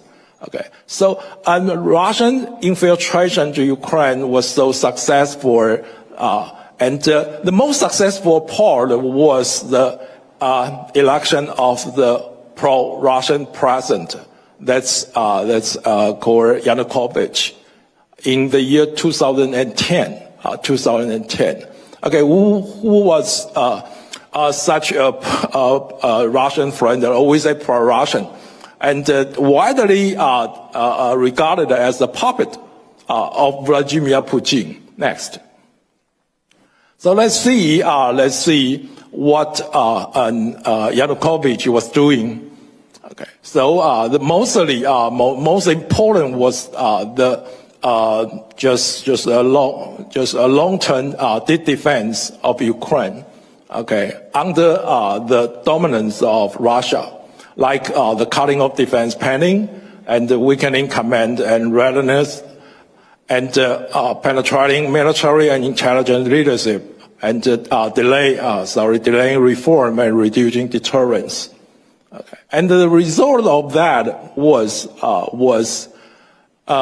just in the year 2014, okay, when Vladimir Putin sent not many soldiers, okay, to invade Crimea, and Ukraine at the times can hardly organize resist troops, okay, to defend.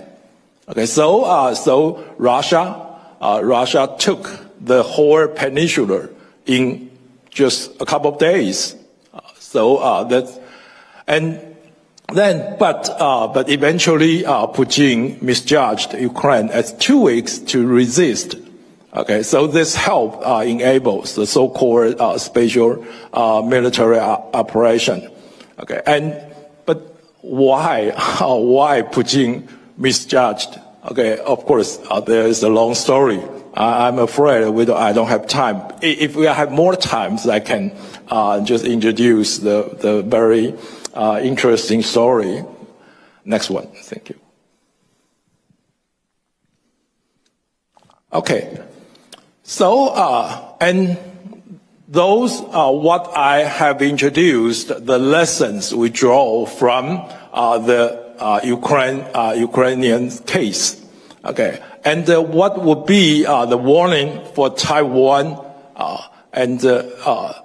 First of all, we should remember in the Ukrainian case, infiltration generally comes before conflict. So Beijing's strategy toward Taiwan is not limited to military intimidation. Okay, also includes United Front operation, 统一阵线, okay, and the proxy politics, which Taiwan suffers severely in recent years, and the disinformation and the cognitive warfare, and also together with economic pressures and the long-term influence over media's parliament and public opinions. Okay, and that's we may say the most dangerous external threat often work through internal collaborators. Okay, so and I guess just all experts like you, okay, must be aware of this. Okay, and so next one, thank you. So and then let's check how CCP infiltrations harms U.S.-Taiwan technology cooperation. Okay, so the critical technology cooperation requires, first of all, high trust. Okay, so the CCP is now damaging the trust. Okay, yeah, to make Taiwan away from a trustworthy partner. And then the cybersecurity and secrecy, okay, which had been emphasized in the previous discussion. So I don't want to spend too much time on that. And thirdly, stable law and budget support, okay, then which has been seen in Taiwan's legislative unit. And so, and the continued infiltration may let us guess in advance, led to leakage of sensitive technology and high infrastructure and supply chain risk, and then legislative and budget obstruction, and then the U.S. doubt about cooperation security. Okay, so this issue is not only whether Taiwan has advanced the technology, but whether it can protect it. Okay, so it's a logical issue. Okay, and the cooperation, the U.S.-Taiwan cooperation on high technology and energy security. Okay, which can prevent Taiwan from further infiltrated, okay, by China, by CCP. Okay, and but to block CCP infiltrations, okay, can reinforce the U.S.-Taiwan cooperation on key technology and energy security. Okay, so this is mutual reinforced issues. The next one, thank you. Okay, and further, so energy cooperation is also fundamentally a national security issue. Okay, so the Ukrainian case shows that energy dependence can be weaponized. So, okay, let me emphasize again. Okay, from the very beginning of Ukrainian independence. Okay, and Russia take advantage. Okay, of the just short of energy of Ukraine. Okay, so Russia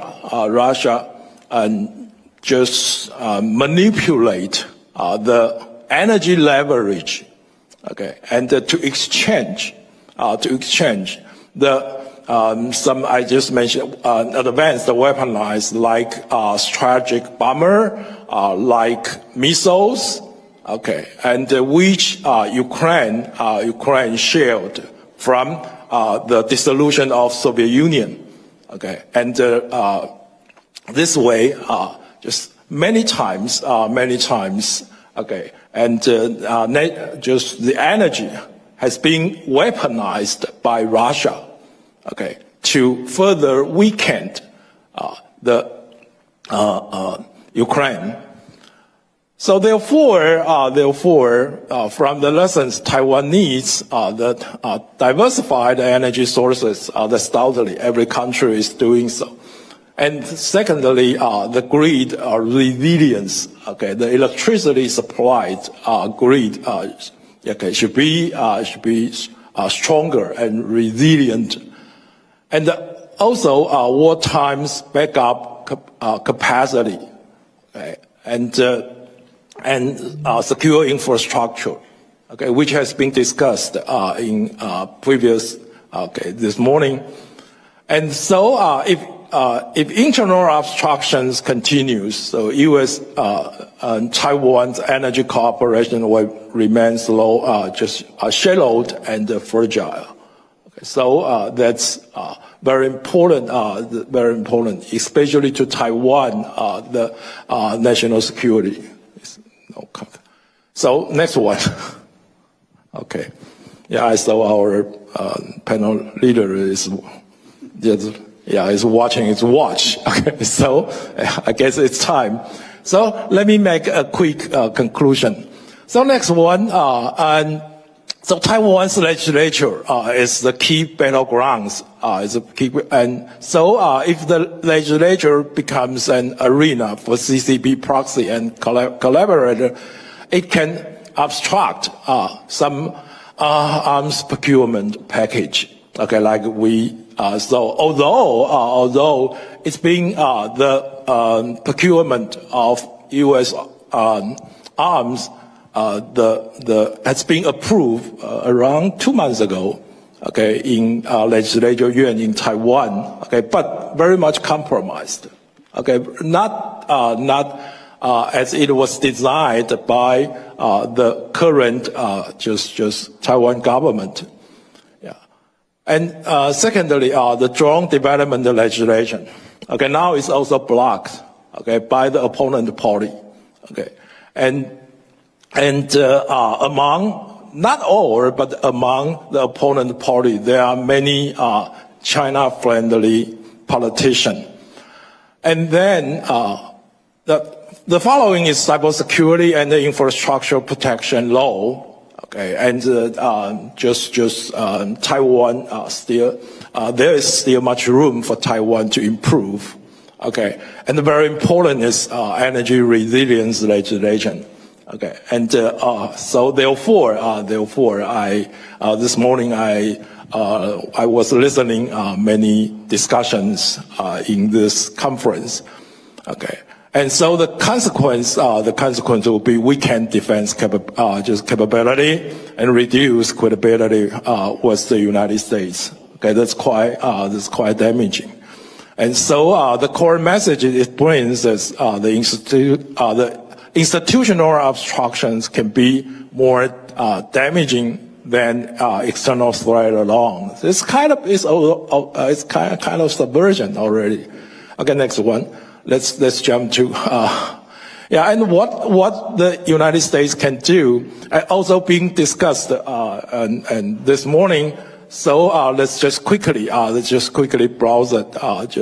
Something like just Tyson counter infiltration, review and support cybersecurity, backup energy, and infrastructure security, and the rest political cost and obstructing defense investment, and so on and so on. Okay, so the destination is to build cooperation on a secured and trustworthy foundation. That's which the United States can help Taiwan.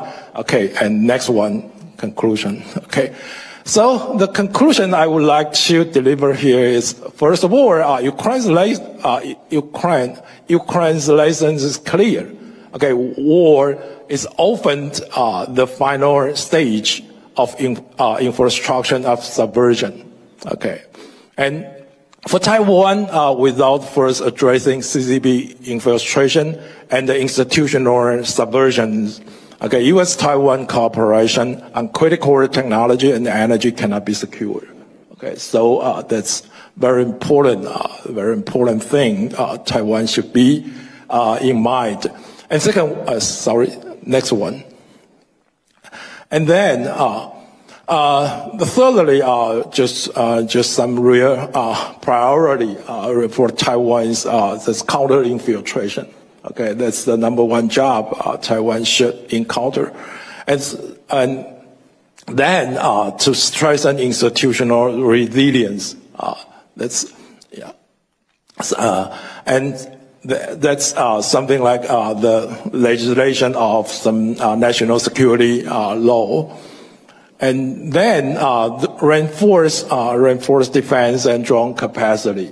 That's also the priority Taiwan should take into consider, and then some deepen technology and energy cooperation. Okay, so finally, I would like to say without counter infiltrations, there can be no truly durable U.S.-Taiwan cooperation. Okay, and that's my very brief presentation. Okay, thank you for your attention. All right. Thank you very much, Dr. Chen. Okay. Next, I'm going to use my chair privilege to ask the first question, and then I ask Dr. Ming to offer his view, comments, and questions, and then we're going to open the floor. As you know, there are two microphones on both sides, either side, and please approach that, stand behind the line, and I'll let you know when you can ask. When you ask questions, again, also identify, tell us your name and affiliation, and you can specify which speaker to ask your question to or to the general panel. Okay? My question, I think both Adam and Dr. Chen talked about the trust issues, trust between the nations, trust, right? And I'm a business faculty, In business, we talk about the trust also. We talk about we are now today addressing strategic alliances between countries. And in human society, there are alliances, partnership between humans, between men and women. We call that a family, right? In business, there is the strategic alliance of businesses. There is the joint ventures. There are partnerships, and other cross-country collaborations. Just between all those companies, businesses, all sorts, right? In business, we call it joint venture. You probably heard about that. Joint venture or JV. One unfortunate fact is that in our society today, with the decline in morality, unfortunately, I'm sure we all can see that, joint venture has a success rate or failure rate of actually 70%. 70% of joint ventures go under after a few years. Yeah. I'm not making predictions, right? I'm just playing devil's advocate here, right? With regard to U.S.-Taiwan relations, trust is the issue. A couple months ago, I was invited to view a documentary. I was in Atlanta in a documentary made by a Taiwanese documentary filmmaker. And the name of the documentary is The Chip Odyssey. Some of you might have seen that. And in Chinese Mandarin, it's Zhao Sanzhe. I think somebody mentioned that also. Yeah, The Chip Odyssey. It detailed the Taiwan's journey from sending their best engineers to America to learn the semiconductors, everything, A to Z, and then went back to Taiwan to build the whole semiconductor industry from scratch until it's a stardom today. Huge success. Everyone knows TSMC, Taiwan Semiconductor Manufacturing Company. And the founders of TSMC and others were interviewed in that documentary. I was really impressed by that one. Okay? Together with that, I heard a lot of complaints, could be partly due to this Chinese propaganda, CCP propaganda of spreading this U.S. skepticism. Yes, being skeptic about the U.S. the intentions and everything. One thing is about this chip industry, or by TSMC. Now, the U.S. government now wants or force, I think they play the hardball, strong arm to get Taiwan or TSMC to invest in this country, in Arizona. I heard lots of money, billions, $100 billion, several factories, probably trying to move the whole supply chain to the U.S. And then some Taiwanese, I believe, I heard that they have this concern. Taiwan or semiconductor or TSMC is considered their 镇国神山. It's kind of like a holy mountain that's safeguarding the nation. It's a huge leverage Taiwan has over not just U.S., the whole world. Taiwan has something that the whole world wants, right? Now, if that 镇国神山or the huge leverage is gone, it's gone to America, and U.S. may not need us anymore, then will United States still be so dependent on Taiwan, or the alliance or the trust will still be there, That's the concerns that I heard. I was discussing with many people from Taiwan and everything. So I want you guys, the panelists' view on that, and see with those intriguing technological chip industry challenge, how could we maintain a strong and ongoing sustainable U.S.-Taiwan relations? Well, I think we have to try, well, first of all, the United States should be looking out for the United States' interests regarding inbound investment from foreign companies and reinforcing our own security. I trust that Taiwan's leaders, TSMC's leaders, are making decisions that are in consonance with their national interests. My understanding is that the plants in Arizona, the expertise, the training in Arizona is not, the most advanced chips, and it is something that they can afford to export to U.S. production. My understanding is that the totality of the ecosystem within Taiwan, the campus they have there and the lithography machines and the expertise is not replicable in the United States or elsewhere. But I would point out even though there's a vast concentration of the production of the most advanced chips in Taiwan, it's already interconnected. We're already interreliant, and we need all of the pieces. I mean, it's very important for the Dutch to have their national champion ASML, the lithography machines, which TSMC relies on. They rely on NVIDIA designs. It's already an interdependent system by definition. I do understand the concerns with the silicon shield that leaves Taiwan naked in that sense.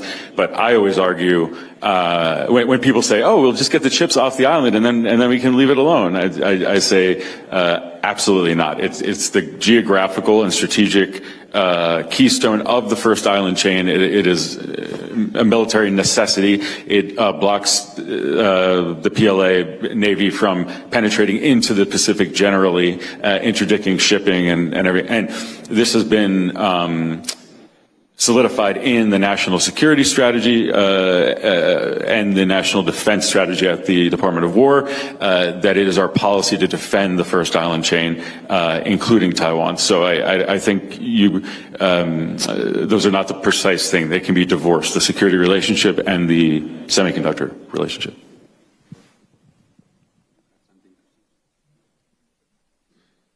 Do you have something? Taiwanese semiconductor business actually benefits from U.S. policy. U.S. trained Taiwanese semiconductor engineers starting from 1976. Taiwan sent a lot of engineer people to the U.S. and get enough training and then coming back to Taiwan. So that's the first point. U.S. has trust on Taiwan at that time. Right now, the globalization turns focus from division of labor and economic interest to national security and trust. So if the trust between U.S. and Taiwan continues, we will expect more cooperation, more mutual benefits, not just in semiconductor business.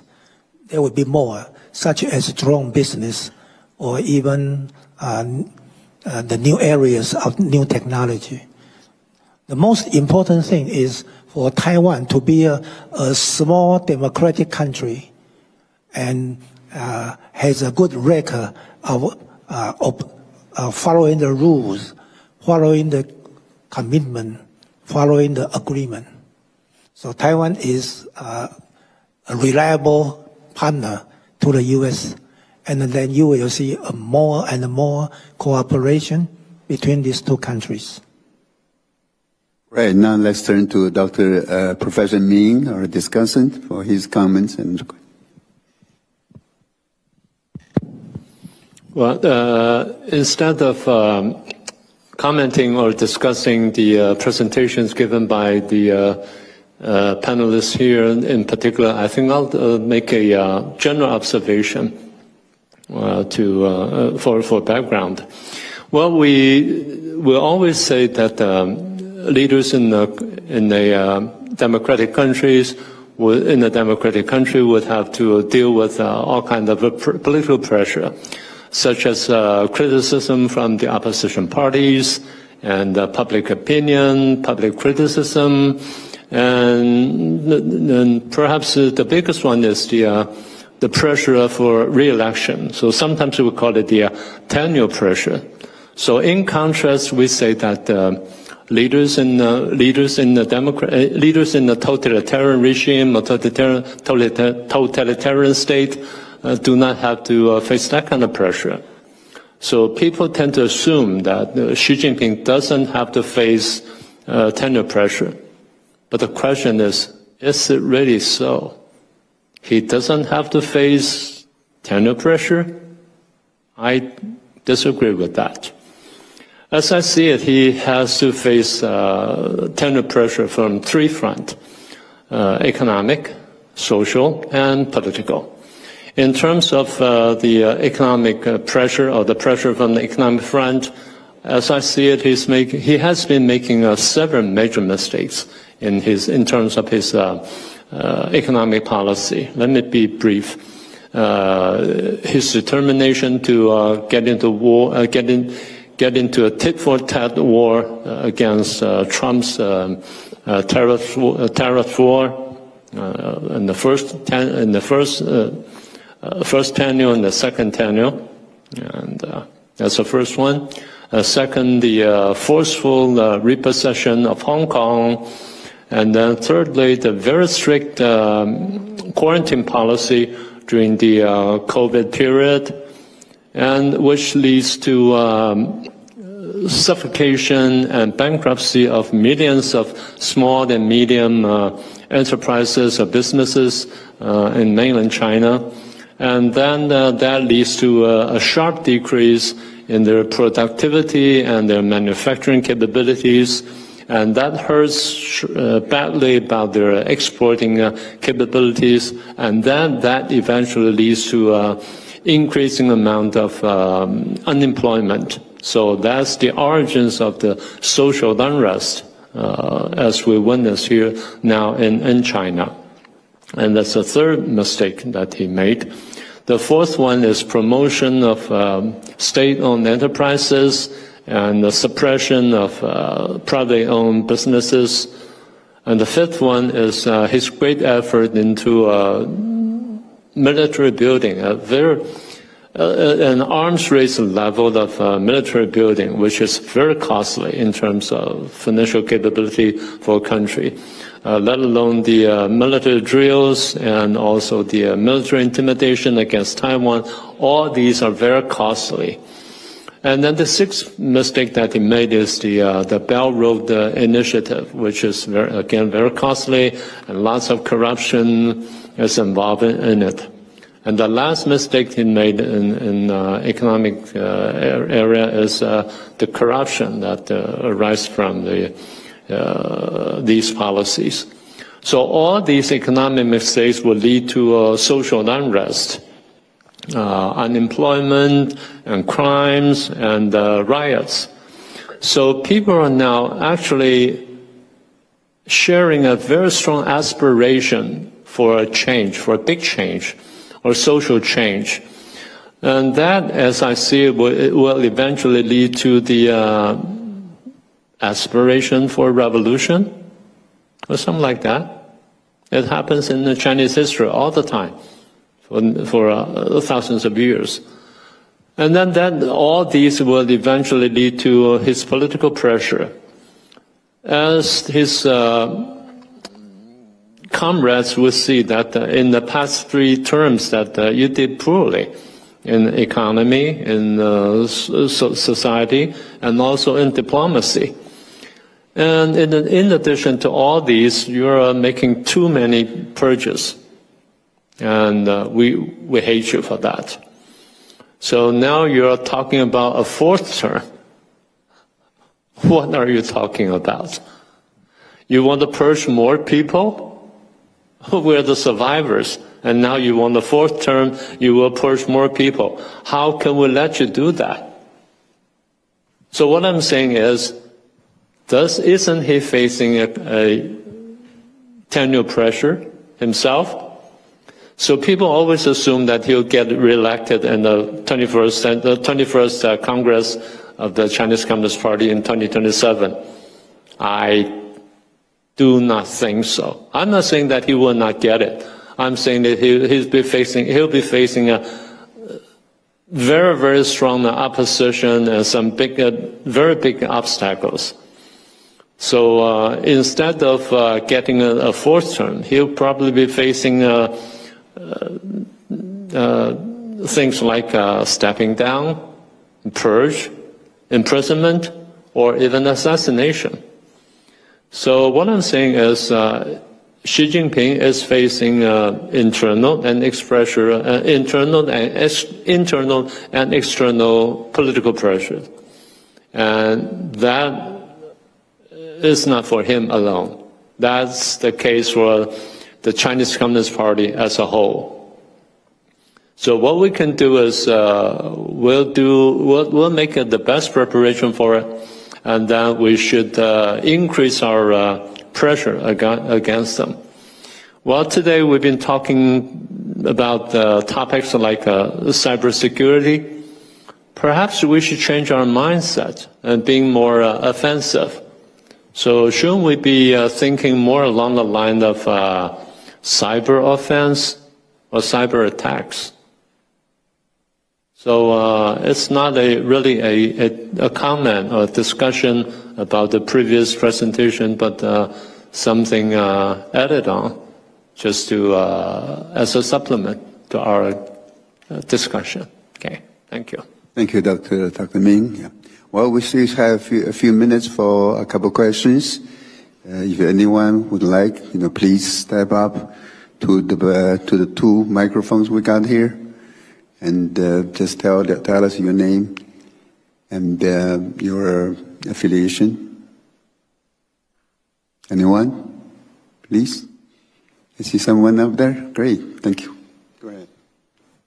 Yeah, so I don't have much experience on national security or the policies, but I think technology and infiltration are very important, and I'm also thinking about, is there any way to bring the information that we can share around the world about democracy and freedom to people, to Chinese people who are living in mainland China but are blocked from the Great Firewall? So if people can awake from inside, that can help within as well.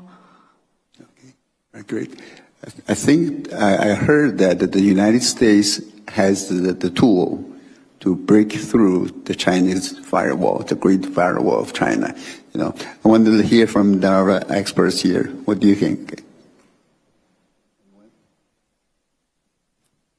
Adam, do you know anything from your experience with the administration? I have no special insight. Okay. Well, that's what I heard. I heard the U.S. government does have the capability, but I think using that, if they do, using that or not, it's a political view, I guess, political question. At this time, I guess we just hope. Another thing is that even from private sector, Elon Musk, Starlink is a huge possibility. If it is open like he's opening that in Ukraine or in Russia or in Iran or Middle East, the Chinese people can easily get a small antenna and receive signals. So there's many commercial business or political concerns that prevent people from, going through that. So. Yeah, thank you. Because I think if the Chinese people, I grew up in China, they are very kind and hardworking. If they are on the same page with us, I think it's like the Chinese government, the CCPs, attacking to Taiwan, their transnational repression, their persecution on religious people, they don't have any ground. I agree. Yeah, I'm from China. I can see that. I'm sure our panels will agree. Yeah. Okay, thank you for your question. Yeah, thank you. Any other questions? Yes, please. Yes, I'm Grant Newsham with Center for Security Policy. I just have a question. It's for the entire panel. Could you comment on the idea of an economic Article 5, which is a reference to the NATO Article 5, which says an attack on one country is an attack on all, and you get assistance, particularly when we talk about standing up to China's economic onslaught. There's a lot of talk, and then when you do it, the Chinese hit you hard economically. So just whatever you think, an economic Article 5, is it a good idea? Would it work? How would it work? Thank you. I like that idea. Interesting. Come on, guys, who wants to? Go ahead. When this kind of attack happens, it's better to put pressure on communist China. Offensive is better than just defensive. So we will let China suffer from a lot of import failure. They cannot get a lot of things if they try to control other people's imports. I mean, for example, they shut down the imports from Australia about red wine, lobster, coal, a lot of similar things. Okay, they try to use that as a weapon. Okay, and then we try to do the same thing on them. We try to limit their outside sources. We try to put pressure on China rather than just busy to offset their pressure. That would be better. I mean, offensive would be better than defensive. I think it would be difficult to have a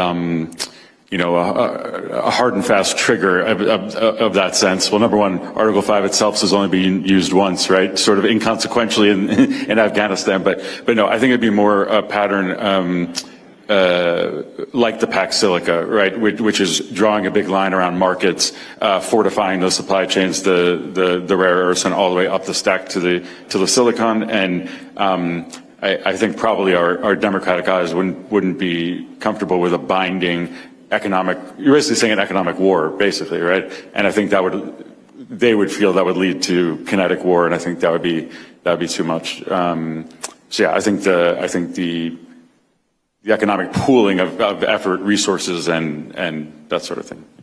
I kind of agree with, go along with what Adam said. You know, in order to invoke Article 5, you'd have NATO first, or economic NATO. Do we have an equivalent of economic NATO? You can say the WTO was one, or is one, right? But the WTO, we can see with the trade wars, trade protectionism, is in trouble. Maybe now is a good time to form a democratic alliance of free countries, new trade pact. That could be a new economic NATO. Then we can invoke Article 5. Yeah, go ahead. I'll ask a question, kind of building on what Grant brought up, and that is... I'm sorry, could you identify yourself? I'm sorry, Tom McDevitt, Chairman of the Washington Times. And a project that's kind of cooking behind the scenes is a recommendation of something like a Pacific Charter, similar to what Churchill and Roosevelt signed in 1941, the Atlantic Charter. A vision that brought the Democratic allies together. Does the panel think that might have any salience in this era where it's obvious the CCP is rising, is aggressive, and it's a huge, huge problem? Would a Pacific Charter make sense? Is it possible? Thank you. Great. Which one? Who wants to take on that? Actually, this question is pretty much in line with the previous one.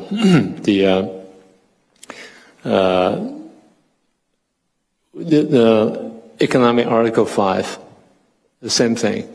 It's not easy. It's a good idea, but it's not easy. For instance, the Russian invasion against Ukraine. Well, if we could unite, if we can unite together and then strike back, is it possible? We see that European countries are buying LNG and also buying oil from Russia. So they have heavy dependency upon Russian LNG and oil. If they retaliate against, if they punish Russia for that, they probably be retaliated by the Russians by cutting the supply of LNG and oil. So it's like every country is calculating their own risk, calculating their economic interests involved in it. For instance, when we're talking about imposing sanctions against Russia, India was buying oil, Russian oil, and reprocess it and sell it to European countries. So, and there's nothing that we can do, nothing that the United States could do about India. So pretty much the same thing about this Pacific Charter. It's a good idea, but the question is, can everybody jump up against Beijing when Beijing is doing something bad to any of these? Well, we talk about Article 5 of NATO, but is it so trustworthy? Do you think that Hungary would jump into war against anybody or whoever? So we're not sure about that. Basically, it's a good idea. It's pretty much in line with the United Nations idea. Everyone for everyone, but still, it's a good idea, but it's hard to achieve. So let's keep that in mind. We can work it up a little bit, like 2 countries, 3 countries, or 4 countries, one at a time, and that's possible. If we want to put everybody together at one time, I think it's very difficult. As a political scientist, that's what I can tell you. And there's been some advocacy for that, like in Asian NATO, the ones we already have a bilateral treaty with, Australia, Japan, Philippines, and I think Eli Ratner is a major proponent of that, as well as the former Japanese PM, which Grant will know the name, I forgot. But I think what's more effective and more likely is continuing to have the organic coalescing of that first island chain, the cooperation between Philippines and Japan recently delimiting their territorial waters. That was not the direction of the U.S. I don't think it was. That's in their own interest. And Xi Jinping's expansionism is what will keep these countries together. Yeah. Okay, with that, let's wrap up this session. Let's give a big applause for our wonderful panel. Thank you. Thank you very much for your audience for staying so late. Thank you. Okay, guys. Thank you. Thanks, Frank. Thanks for all our panelists. Wow, what a great day. All the topics, all the insightful discussion. And now it's my honor to invite back Dr. Xiaoshu Shuanglin, the Executive Director of Consilium Institute, and Mr. Oh, okay. Thank you, Christina, for all the hard work today. And just as a closing quick, I really appreciate all our sponsors and also Ming Chang come over. Yeah, so Hello Taiwan is one of the major sponsors for the forum today. And I also want to say thank you to Global Service Center for creating CCP. And they've been very, very supportive as well. And I really appreciate Ming also coming from New York. Well, New York, Buckley. Well, thank you, John. To DC for this rally.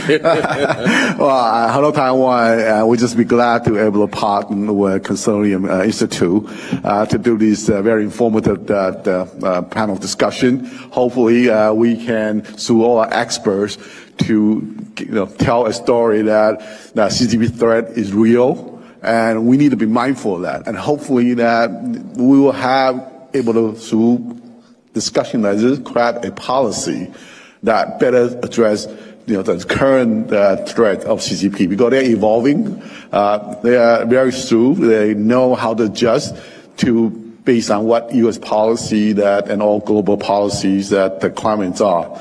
And we need to find a way to counter all that. And again, thank you, Sean, for this opportunity to be partner with Consilium Institute to do this very wonderful panel discussion. Thank you. Thank you. And one last word is actually echoing what Professor Min just said. It will be very difficult to unite so many parties together, from political science perspective. But maybe CCP will push us together, because CCP always the driving force, uniting the righteous force in the world. All right. Thank you very much. And we hope next year we can host another forum. And we wish that we can still unite many of the experts. I really appreciate Tom, Grant, Professor Ding, and actually Director Huang from Taiwan Culture Center. And so we really appreciate everyone's participation, and thank you everyone. And we thank you for NTD TV's live streaming all day long. And if anybody missing some of the section, please check on the NTD and Epoch Times website, as well as Ganjin World. We'll have the whole 6 sections streamed. Okay? Thank you so much, everyone. Thank you, everyone. And also want to say thank you to all the volunteers. I forgot about Catherine's, Annie's, Christina's right here. Yeah, and then also Cassie, Annie, so many people helping, and Lena here checking. Yeah. Thank you. And thank you all for joining us today, and thanks for your time, your engagement, your commitment. And now it concludes the Chinese Freedom and U.S.-Taiwan Security Forum 2026. And have a safe trip, and see you next year.